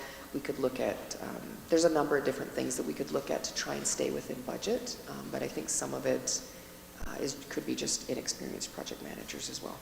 And so when we look at figures like this, these are figures over and above what we've received back in the tender process, and we've exceeded the tender process. The approved tender.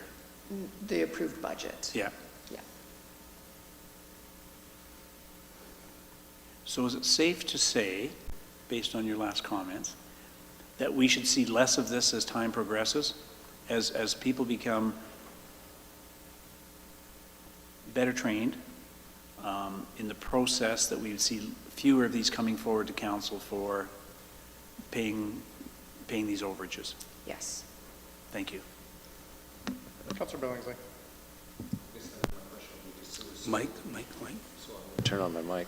So question is to Sue then is, with this particular project, we would have been over budgeted amount of 36,000 plus the 10%, right? You budgeted 280, but the project, you had that 10% cushion, which means that not necessarily we were going to spend that at the contingency portion of it. It's there just in case, and we needed that just in case, plus another 36. Is that correct? Through the chair to Councillor Billingsley, the 10% is included in the budgets that we present to you. So, right. Yeah, the 10% would have been included, not over and above the 280, but yes, we did use that plus. So in theory, if everything went proper or as hoped, we would have spent 10% less. Yes. Okay, thank you. Anything further? Ready for the question? Those in favor? In favor. Carried.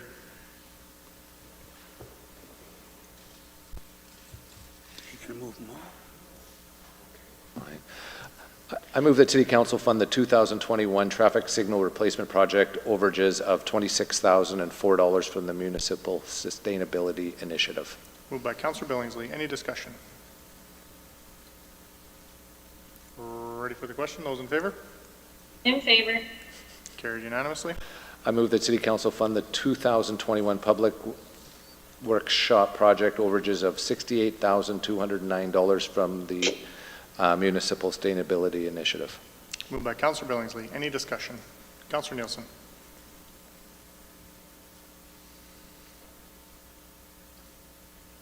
So we have just received project reserve balances dated June 27th, so effective today. And so we would have spent down to sustainability reserve already about $130,000.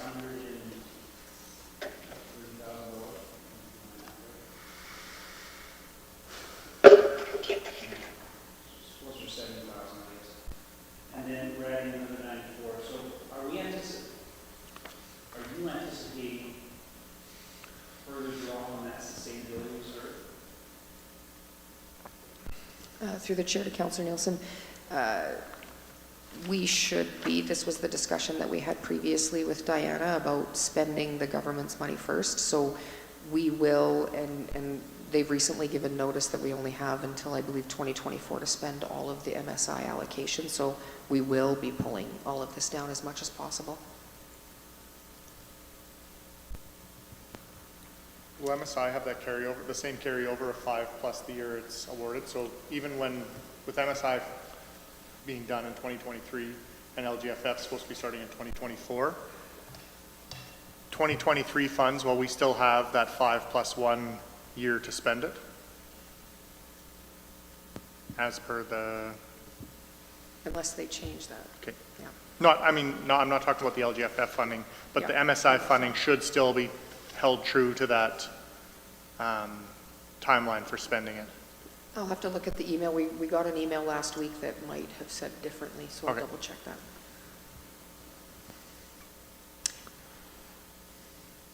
If I could just note too that we do earn interest on the money, so we have earned some interest in our MSI funds that we have received already. Some are set up as a receivable, but I can't remember, I think it was approximately $10,000 that we received or earned in interest on the MSI grant. And Jody, once she has finalized the statement of funding expenditures and received approval on the project profiles, I think she'll probably provide an update to council exactly where we're at with the funds.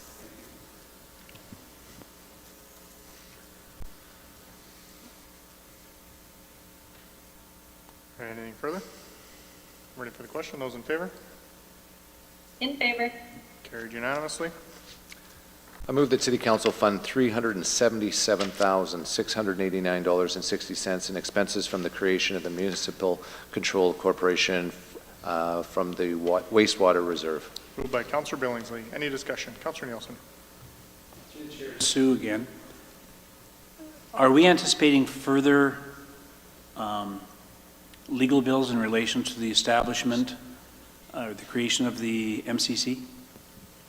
Through the chair to Councillor Nielsen, we are. We're currently working with the lawyers right now to have the agreements between Peace Hills and the city finalized, but all of the other agreements are all done. And then there will be some expenses that we had up until halfway through the year when Aquaterra took over from operational side of things, but we wanted to get all of those in, and then probably September, we're anticipating we would know what all the legal bills will be. We'll come back then and ask for a final transfer before we get a motion from council at the end of the year to move all of the reserve funds over to Peace Hills. And Sue, when I read things like the municipally controlled corporation, and then I read things like Peace Hills Utility, can you differentiate for me? The municipally controlled corporation that the city stood up this year is called Peace Hills Utilities. One and the same? It is. And is there a reason why we interchange those words in our documentation?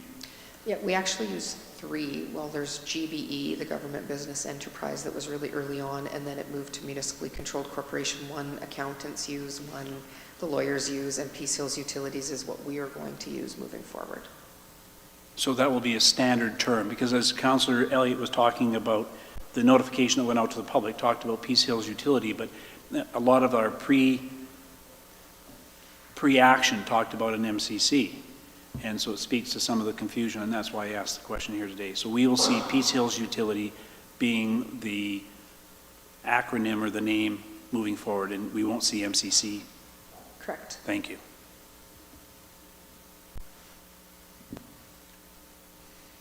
Anything else? Ready for the question? Those in favor?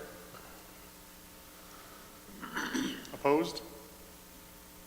Sorry, I said in favor, my mic was off. Carried unanimously.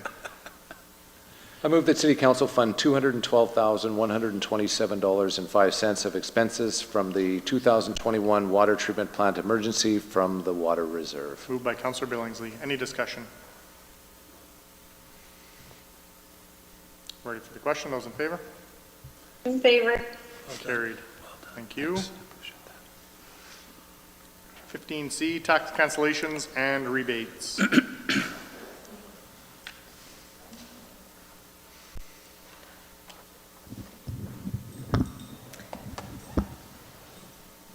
Requests have been made by the Wetaskiwin Lodge and the Loyal Order of Moose and the Wetaskiwin Masonic Hall for tax cancellations. Agreements between the city and the Lions Club regarding the Lions Campground and the Knights of Columbus regarding the By the Lake Park facility state that neither group will be responsible for property taxes, and therefore they require consideration of the cancellation of the property taxes under the authority of Section 3471 of the Municipal Government Act. Application for property tax exemptions have been made by the Wetaskiwin Moose Lodge and the Masonic Hall. The request is that Council consider canceling the municipal portion of the property tax for their respective facilities. So that is only the municipal portion. The request is made under the authority of 347, as stated previously. If Council considers it equitable to do so, it may generally, or with respect to a particular taxable property or business, class of taxable property or business, do one or more of the following with or without conditions. They can cancel or reduce tax arrears, cancel or reduce all or part of tax, or defer the collection of a tax. As the other community halls are managed by the city, previous municipal tax levies have been canceled so that all community halls are equitably responsible for the tax burden. The city has agreements in place with the Lions Club regarding the Lions Campground and the Knights of Columbus regarding the By the Lake Park facility. As part of these agreements with the city, neither organization is responsible for the property taxes on the properties they lease. To cancel the property taxes in accordance with these agreements, annually City Council must make a motion pursuant to Section 3471 of the MGA. The estimated property tax for these organizations is as follows. The Wetaskiwin Moose Lodge, $4,614.61. Wetaskiwin Masonic Hall, $3,346.63. The Lions Campground, $10,639.88. And the Knights of Columbus, $520.78, for a total of $19,121.90, all of which were included in the tax rebates and cancellation support of the 2022 budget. The cancellation of the property taxes related to the Lions Club and Knights of Columbus is in accordance with their ongoing agreements. And so now we were asking that you consider these cancellations at this time.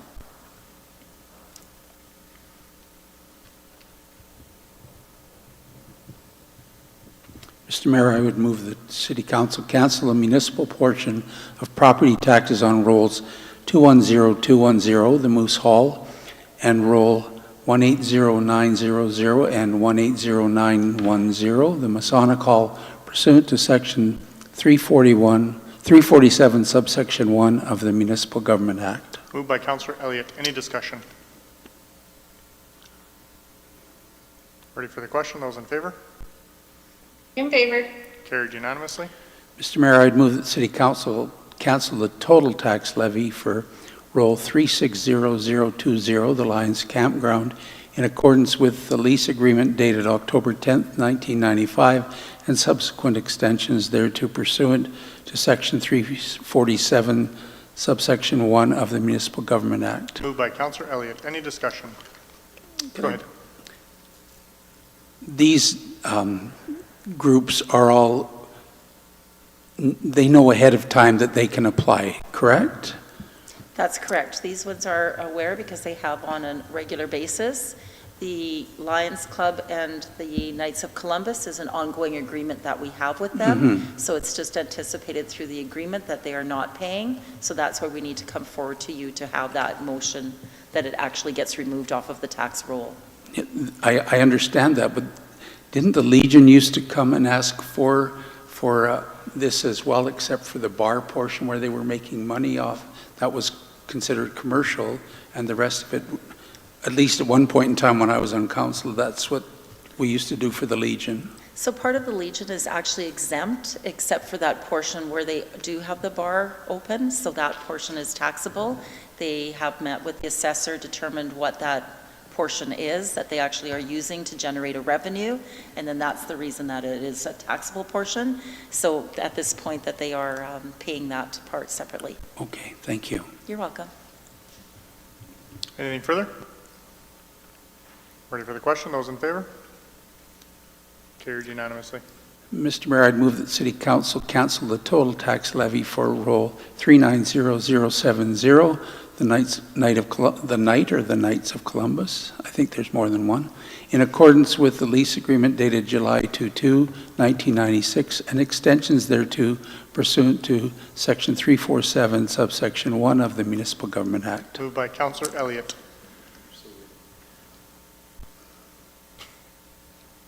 Any discussion? Ready for the question? Those in favor? That's without a nap. Carried unanimously. Item 15D, Policy CO-007, handling anonymous, frivolous, and/or vexatious complaints and inquiries. Thank you, Mr. Mayor. Administration is proposing a new policy today handling anonymous and frivolous and or vexatious complaints.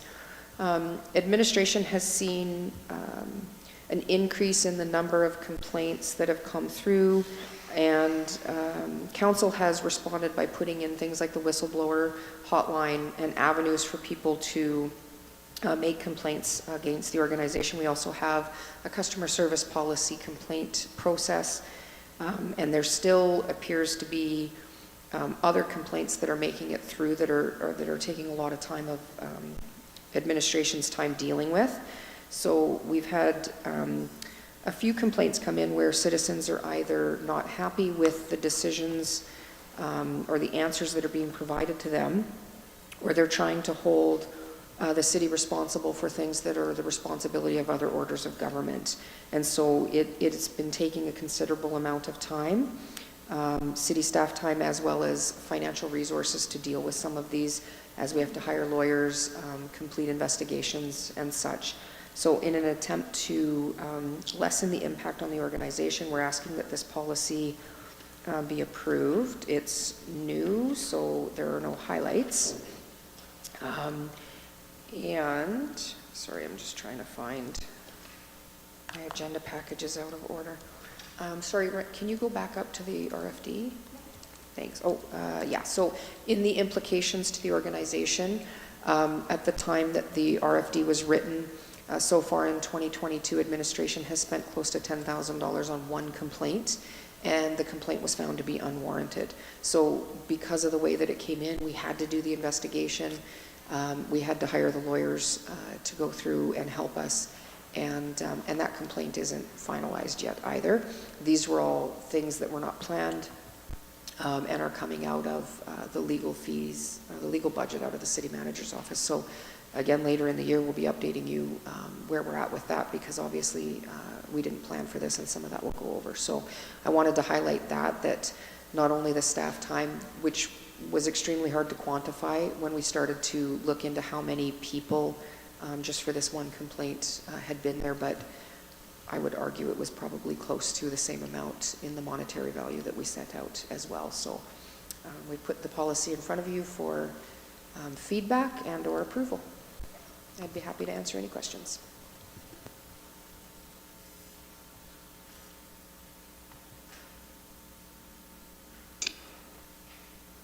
I move that City Council approve CO-007 handling anonymous, frivolous, and or vexatious complaints and inquiries policy. Moved by Councillor Blatz. Any discussion? Councillor Aberly. Thank you, Mayor Gandam. Through the chair to administration, just clarification in my head that this is over and above, like, because where it was saying not doing anonymous, but that's not getting rid of the whistleblower, that's not getting rid of the other areas that were there, right? I just want clarification on that, please. Through the chair to Councillor Eberly. That's correct. So we still have all of those other avenues to make sure that that citizens have the ability to file complaints with the city. It's just things where we can identify that the person's just not taking the answer that we have. They just keep coming back, or it's been handled already, or it's currently under investigation. There's a number of different pieces. So there is a administrative directive that goes along with this that was emailed to council with a little bit more detail on how we'll handle that. But yeah, it's not going to replace any of the other opportunities for people to make complaints. It just gives us a tool to stop responding at some point when we realize that they're taking advantage of the organization. Great. Thank you. Councillor Elliott.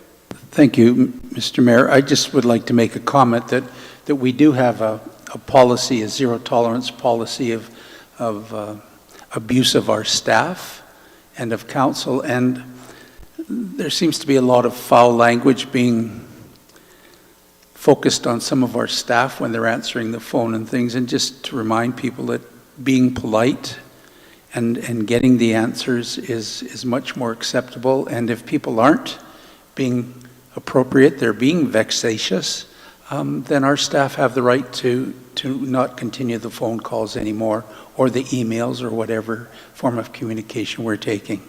Thank you. I fully support that. Anything further? Ready for the question? Those in favor? Carried unanimously. Item 15E, FCM letter of support. Councillor Blatz.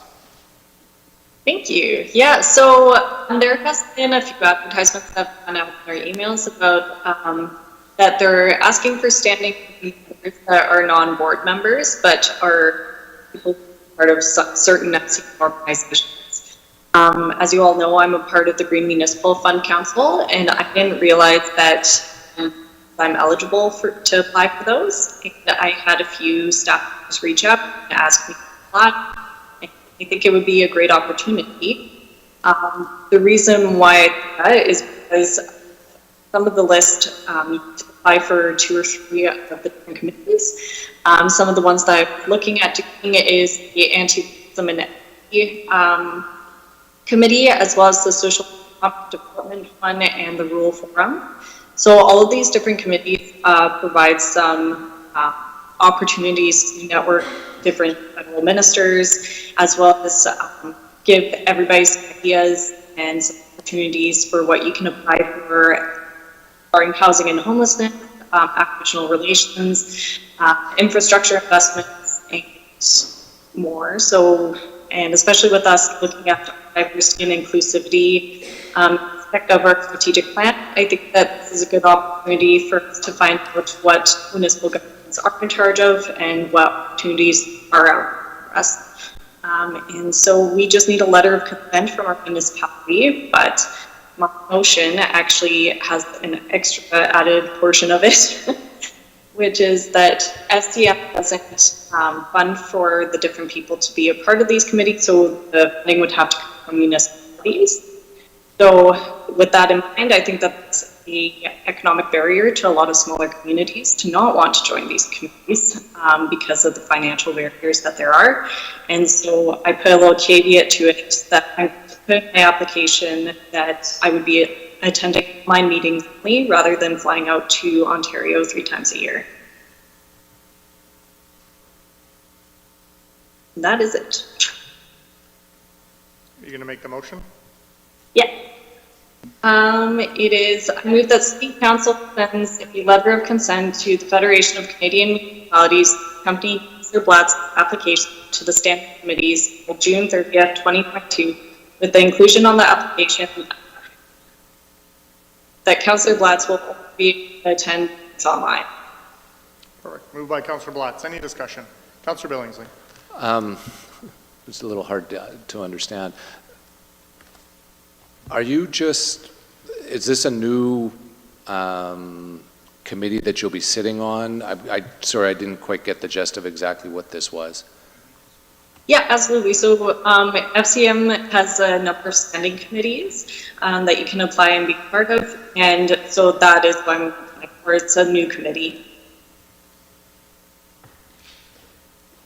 Okay. Councillor Aberle. Thank you, Mr. Mayor. Through the chair to Councillor Blatz, can you just say the committee names? No other words, because you're cutting out and we have no idea what you're actually saying. I apologize. My internet might be spotty where I am.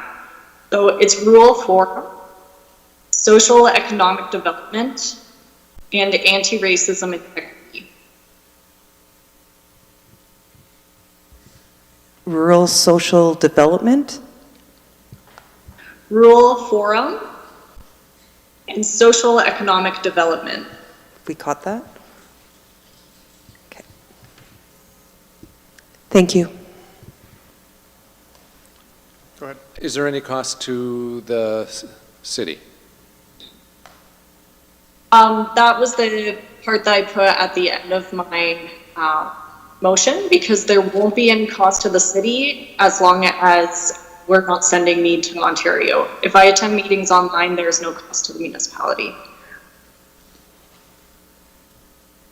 So if you did travel, that would be on the city's dime and not on FCM? Yeah. And that would have required council approval? Yeah. Okay. Anything further?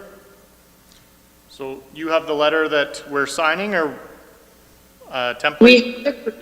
We have to create it. There was no template, but I can write one up today and send it out. Perfect, thank you. Yeah. Anything further? We're ready for the question. Those in favor? Carried. Thank you, guys.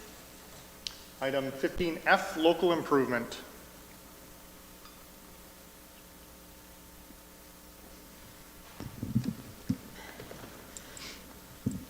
Good afternoon, Mayor and Council. So as you heard earlier today, excuse me, as part of our, sorry, I just lost my place. As part of our capital and operating status update, as you can see in that document, there was a few projects that are either having potential issues or we're monitoring them or they've been delayed. So the Parkview Drive and Park Hill Crescent local improvement tender did come back, and it was over budget.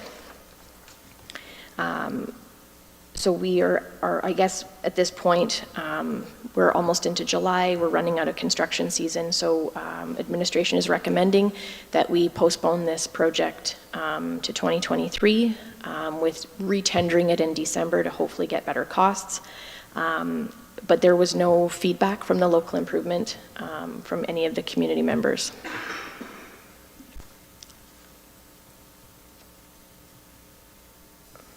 Okay, there it is.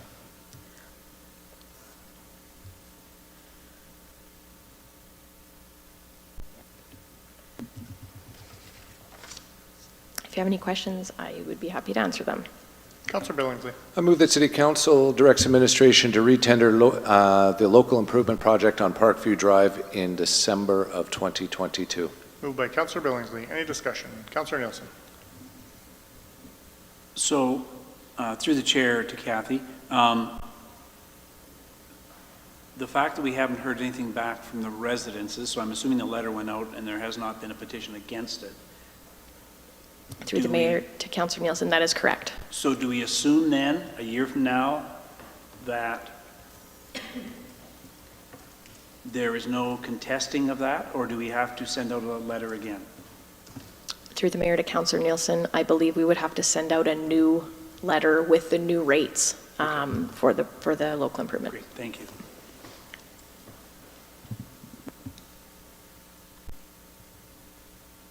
Anything further? Ready for the question? Those in favor? Carried unanimously. Item 15G, an update on the homeless file.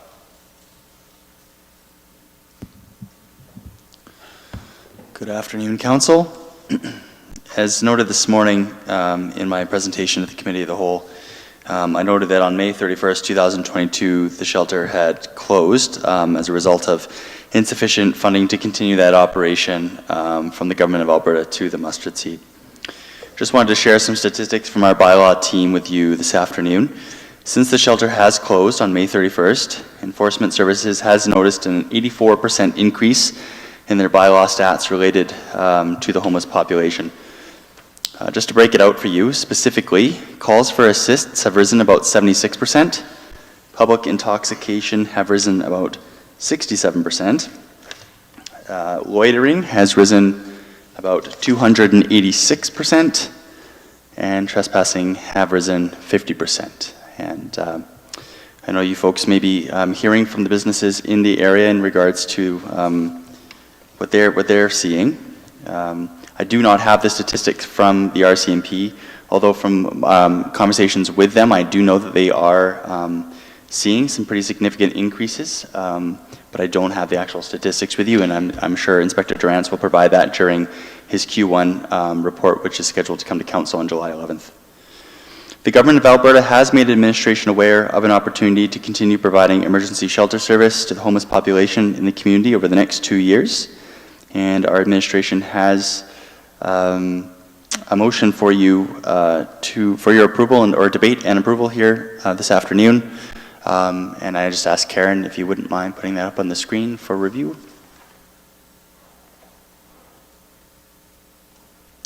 And that really concludes my presentation. You can take any questions you might have. Councillor Eberly. I move that City Council approve the use of 37A Avenue on the road allowance for the purposes of a government-funded emergency shelter for a minimum of 2 years as requested by the Government of Alberta. Moved by Councillor Eberly. Any discussion? Councillor Billingsley. Thank you. My question is to Paul. You made the statement that you were given some data that public intoxication was up 67%? Through the Mayor to Councillor Billingsley. That's correct, yeah.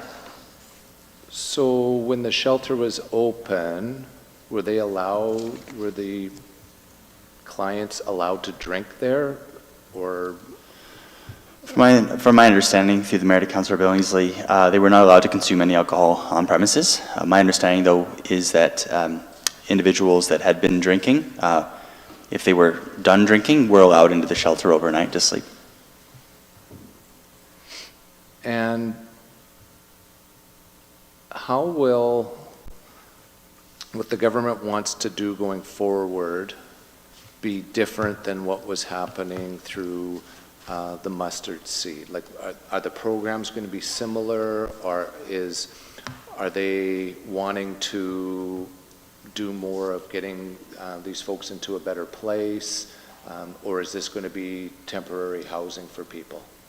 Yeah, through the Mayor to Councillor Billingsley, the government has shared a little bit more with me, specifically around their shelter standards, as well as their overall strategy for shelters. And so when a government of Alberta runs a shelter in the community, they're hoping for three things. One is that shelter agencies are aware of what those standards are, and they make sure that those shelter agencies are adhering to the government of Alberta standards. So the way I understand it is, if a shelter is operating in the community, they absolutely have to adhere to government of Alberta standards, or else they risk losing their funding. The second is that those individuals in the community that access the shelter are being driven towards other types of housing supports. And so you can rest assured that individuals in the community that access a government of Alberta shelter will be have an opportunity to access housing supports at some point in time. And the third is all around recovery. So those that access the shelter are driven towards recovery programs elsewhere through the government or with Alberta Health Services. Thank you. Councillor Elliott. Thank you, Mr. Mayor. So the services that will be provided by whom, if this were approved? Would Mustard Seed, Hope Mission, who would be providing the services? Yeah, through the Mayor to Councillor Elliott, at this point in time, the government of Alberta has not, I don't believe that's public knowledge at this point in time. All that we've been asked is whether or not council will provide an extension to that land use over the next 2 years. And if we choose not to, we probably won't get any money from the government of Alberta ever again.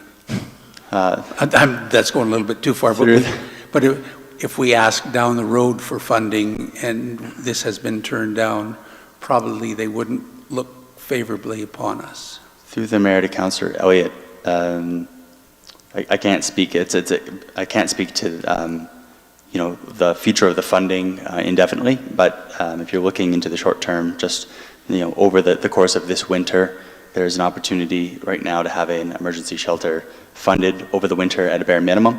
And so, hypothetically, if council didn't want to do that, but then in November came back to the table and said we would like one now, there would be a risk that the money wouldn't be there anymore, for sure.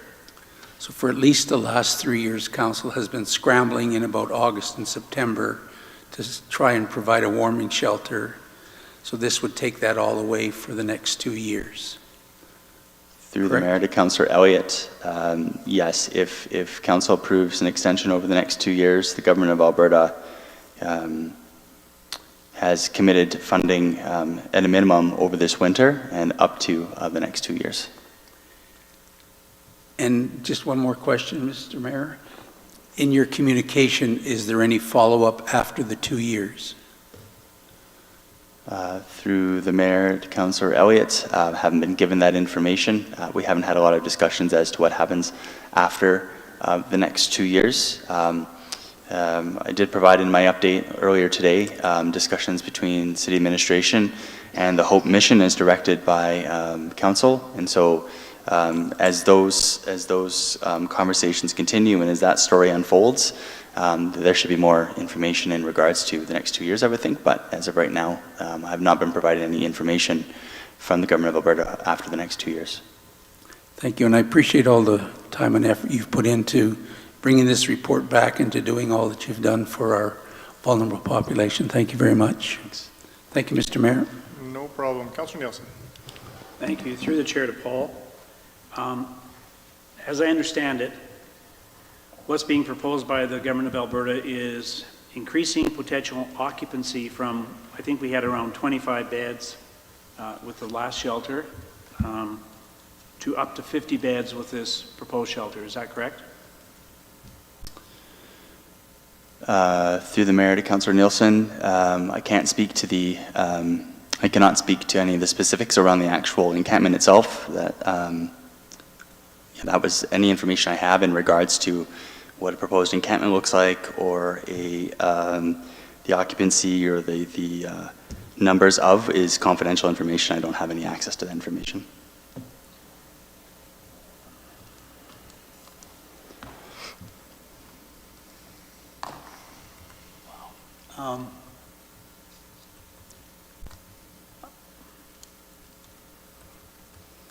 I have concerns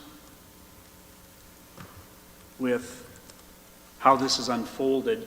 I've got concerns about the government, to be clear, and not your office. We received this information approximately 5 hours ago and are being told that we need to make a decision now. I asked some questions related to statistical success rates and targets, and at this point don't have them, although we're assured that the government has that information.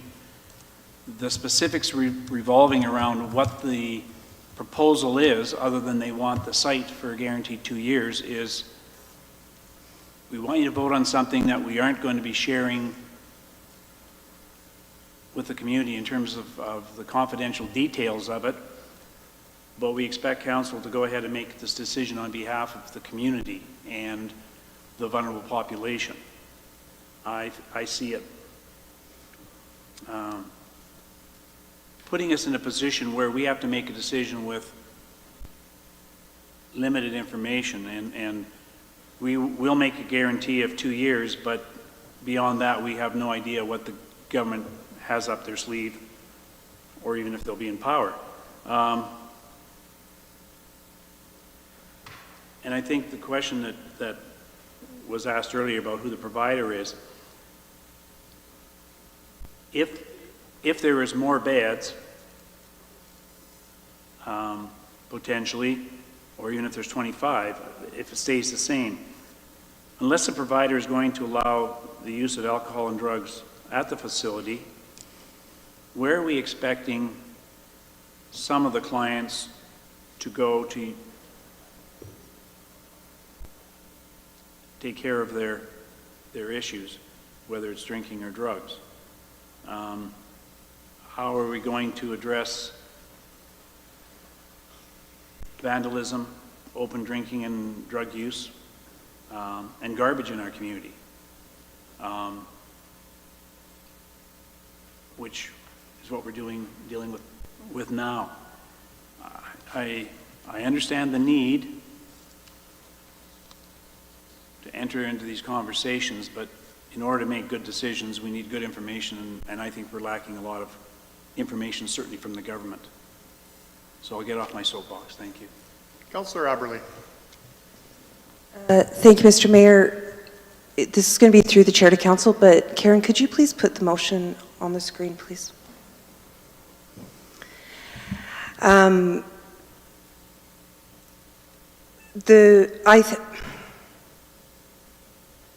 I've been on council for 8 months. I watched the previous council make great momentum in something that I supported very dearly for our community, and I know that others do, is to look after the human beings that are in this community. I see this right now as an opportunity. We're not being asked right now to vote on who the provider is. We're not being asked to vote on what the shelter may or may not look like. We are not being asked to provide any money.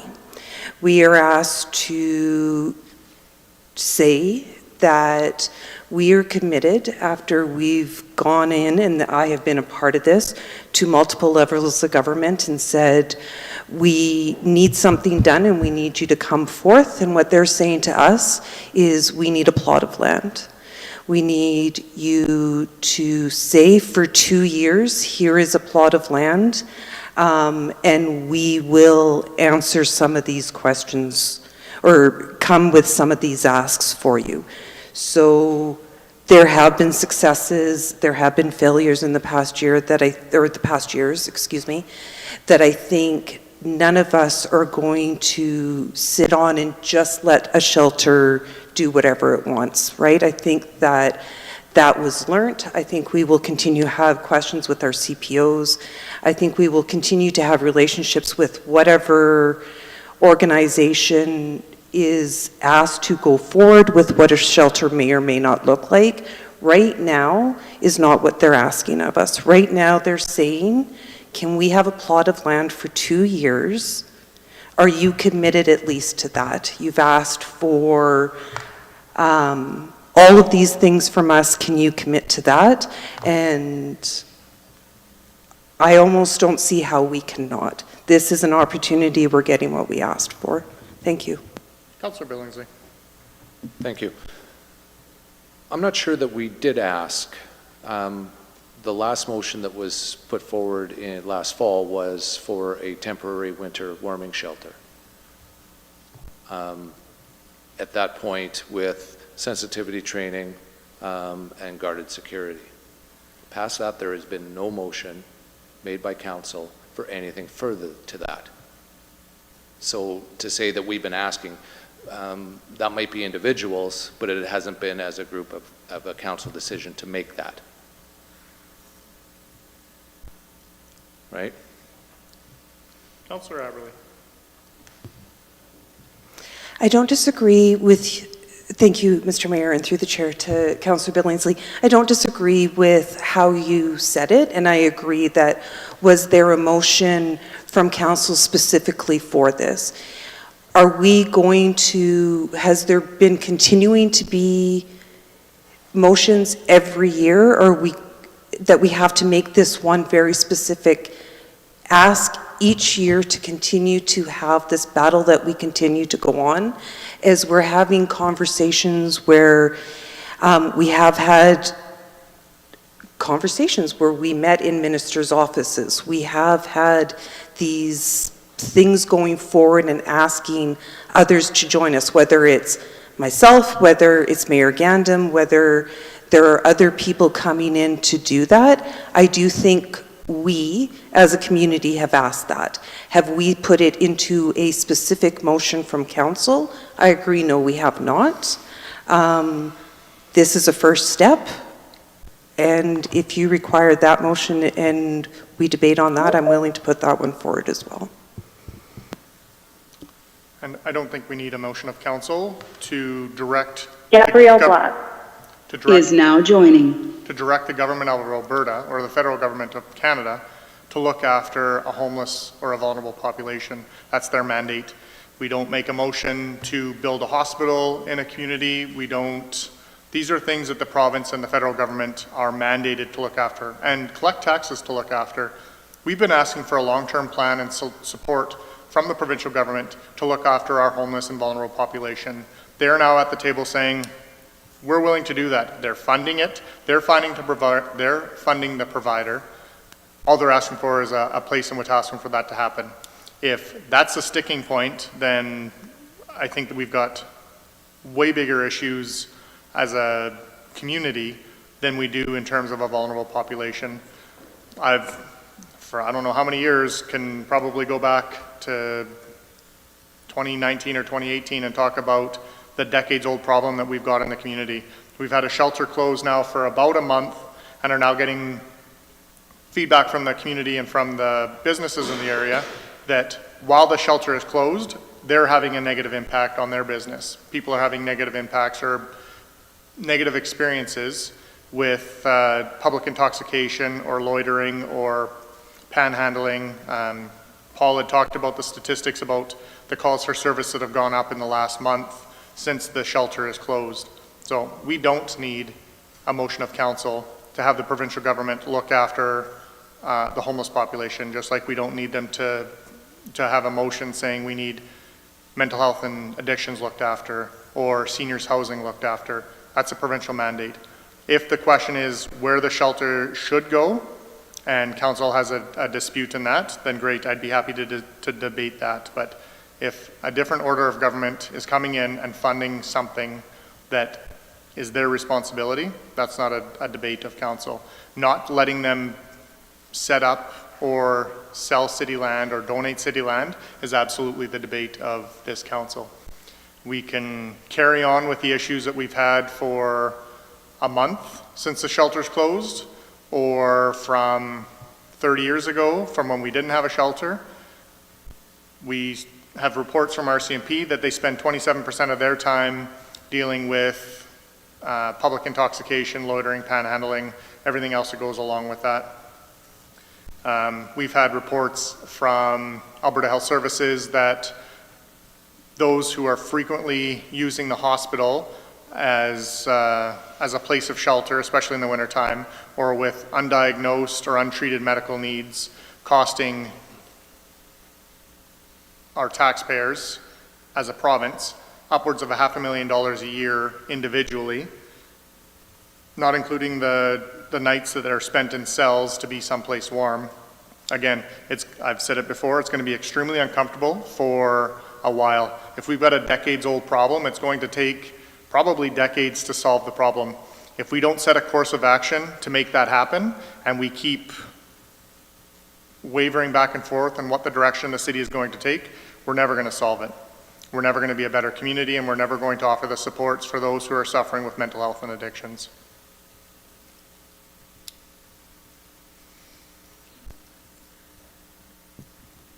Councillor Elliott. Thank you, Mr. Mayor. Just a comment as well. We have gone after, maybe the wrong words, we've talked to Minister Wilson a number of times, and he asked us what we needed, and we've all had different conversations with him.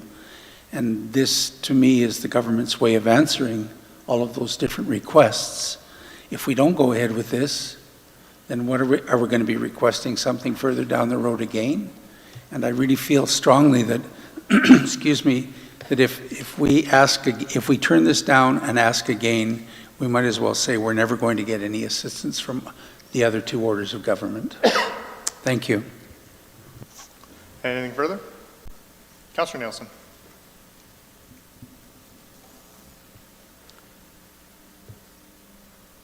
I think the question for me is we're being asked to make a decision that can have potentially a very significant impact on our community. And that impact could be very positive, as you've stated it, Mr. Mayor. And maybe I'm a pessimist. I also think it has the potential to be a negative impact on our community in terms of what the end result of all of this might end up being. And I go back to my original comment, when you're starting to talk about the change to your community, and we have no details to provide the community about why we decided to support this motion, except that we have no idea what it's going to look like, we have no idea how many beds are going to be there, we have no idea what amount of services will be provided or programs will be provided, and even the data with regard to homeless shelters across the country, across the world. What is the rate of success? Are we complicit in helping people maintain their addictions and mental health issues? Or, in fact, are we seeing successes with many of those institutions across the country and across the world? And I asked for data earlier saying, what kind of a success rate is the province targeting for moving people into affordable housing? Is there a target? And if so, what is that target? So if we have a population of 100 people who need housing, is the target 10%, getting 10% of our population off the street into affordable housing or into appropriate mental health care? Or is it just we're going to provide a place for people to be warm in the winter months and have a place to sleep in the summer months? And to me, data would be able to give me a far better picture of what I'm voting on today than what I currently have. Thank you. Anything further? Anything new, I should say? Yes. Councillor Billingsley. Thank you. Question to administration. With, when the mustard seed was running the last operation, we did have some city employees doing some work there, whether it was cleanup and all that kind of good stuff. Do we have an idea of how much it cost the city as far as man hours and or dollars? And would we be, would the provincial government look for us again? And would this fall off your plate, I guess is really where what happened before, but what's going forward? Through the Mayor to Councillor Billingsley, the city of Wetaskiwin's not in the business of running a shelter, and in previous years we have dabbled in that business a little bit. The proposal that's in front of council, an extension for the next 2 years, we're not in the business at all. We're in the business as directed by council to be. And my role as a general manager and to work with city managers to help council manage the political situation here.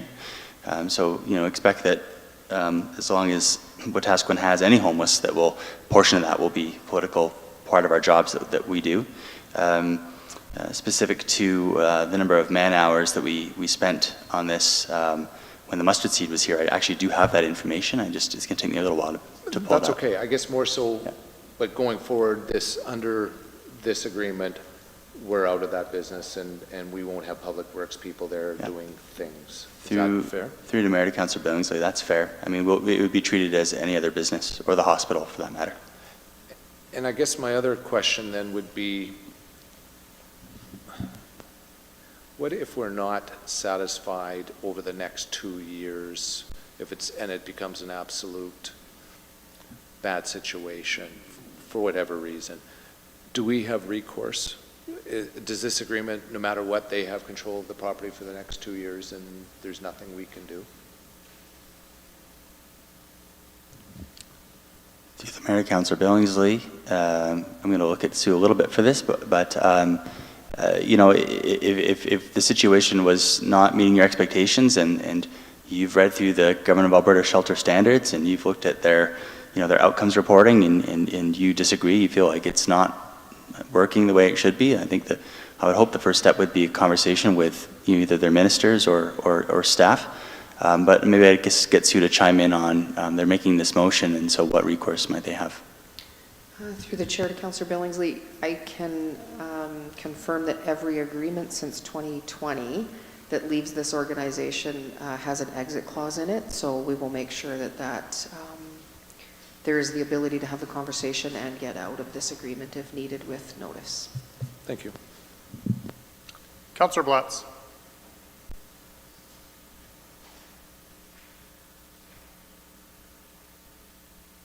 You guys can hear me, right?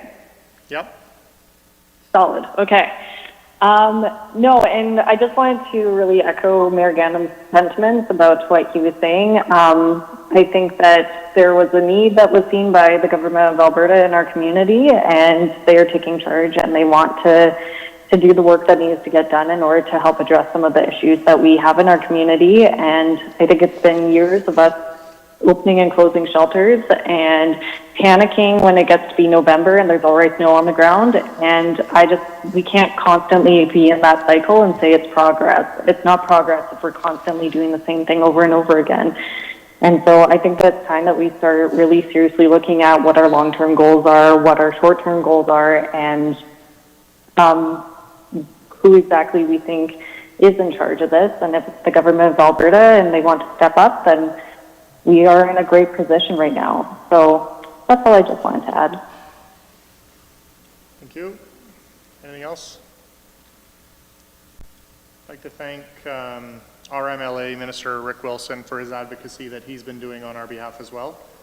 I know that on a provincial level it hasn't been easy, and especially with his ministry, there's high expectations for him from our community and from, I can only speak for myself, but from me especially. So I appreciate the work and the time that he's been putting into this and the ability to get something happening here as we work towards a long-term solution. Anything else? We're ready for the question. Those in favor? In favor. Opposed? You have to go one way or the other, Councillor Billingsley. Thank you.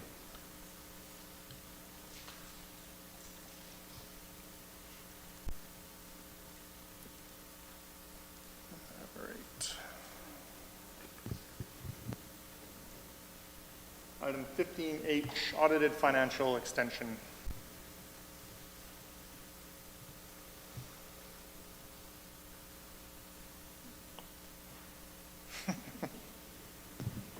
Sorry, Council.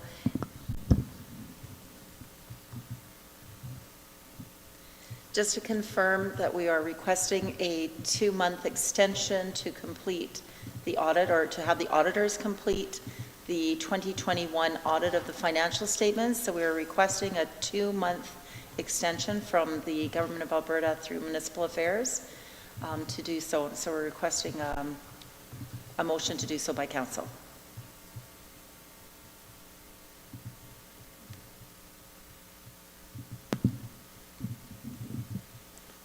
Councillor Aberley. Thank you. I move that City Council directs administration to request a 2-month extension to August 31st, 2022 from Alberta Municipal Affairs to allow the auditors to complete the City of Wetaskiwin audited financials. Moved by Councillor Aberley. Any discussion? Councillor Elliott. Just to clarify, so the library and FCS are included with this motion, or does there have to be a separate motion from each of those two boards for this extension? I believe that they could be included because it's included in city financials, and at this point, as part of our agreements with those boards, that those are to be included. So at this point, I would suggest that those would be sufficient, or the one motion. So this will just be inherent? Correct. Okay, thank you. Unless, yeah. Thank you. Thank you.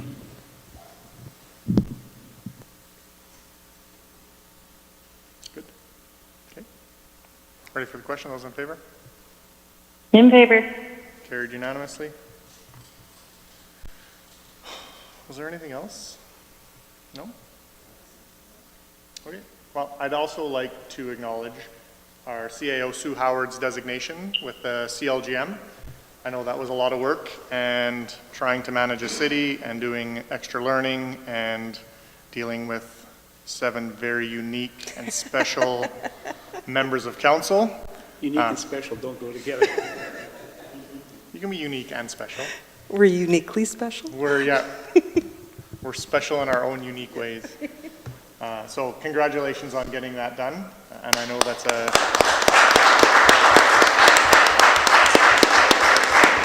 Yay, Sue.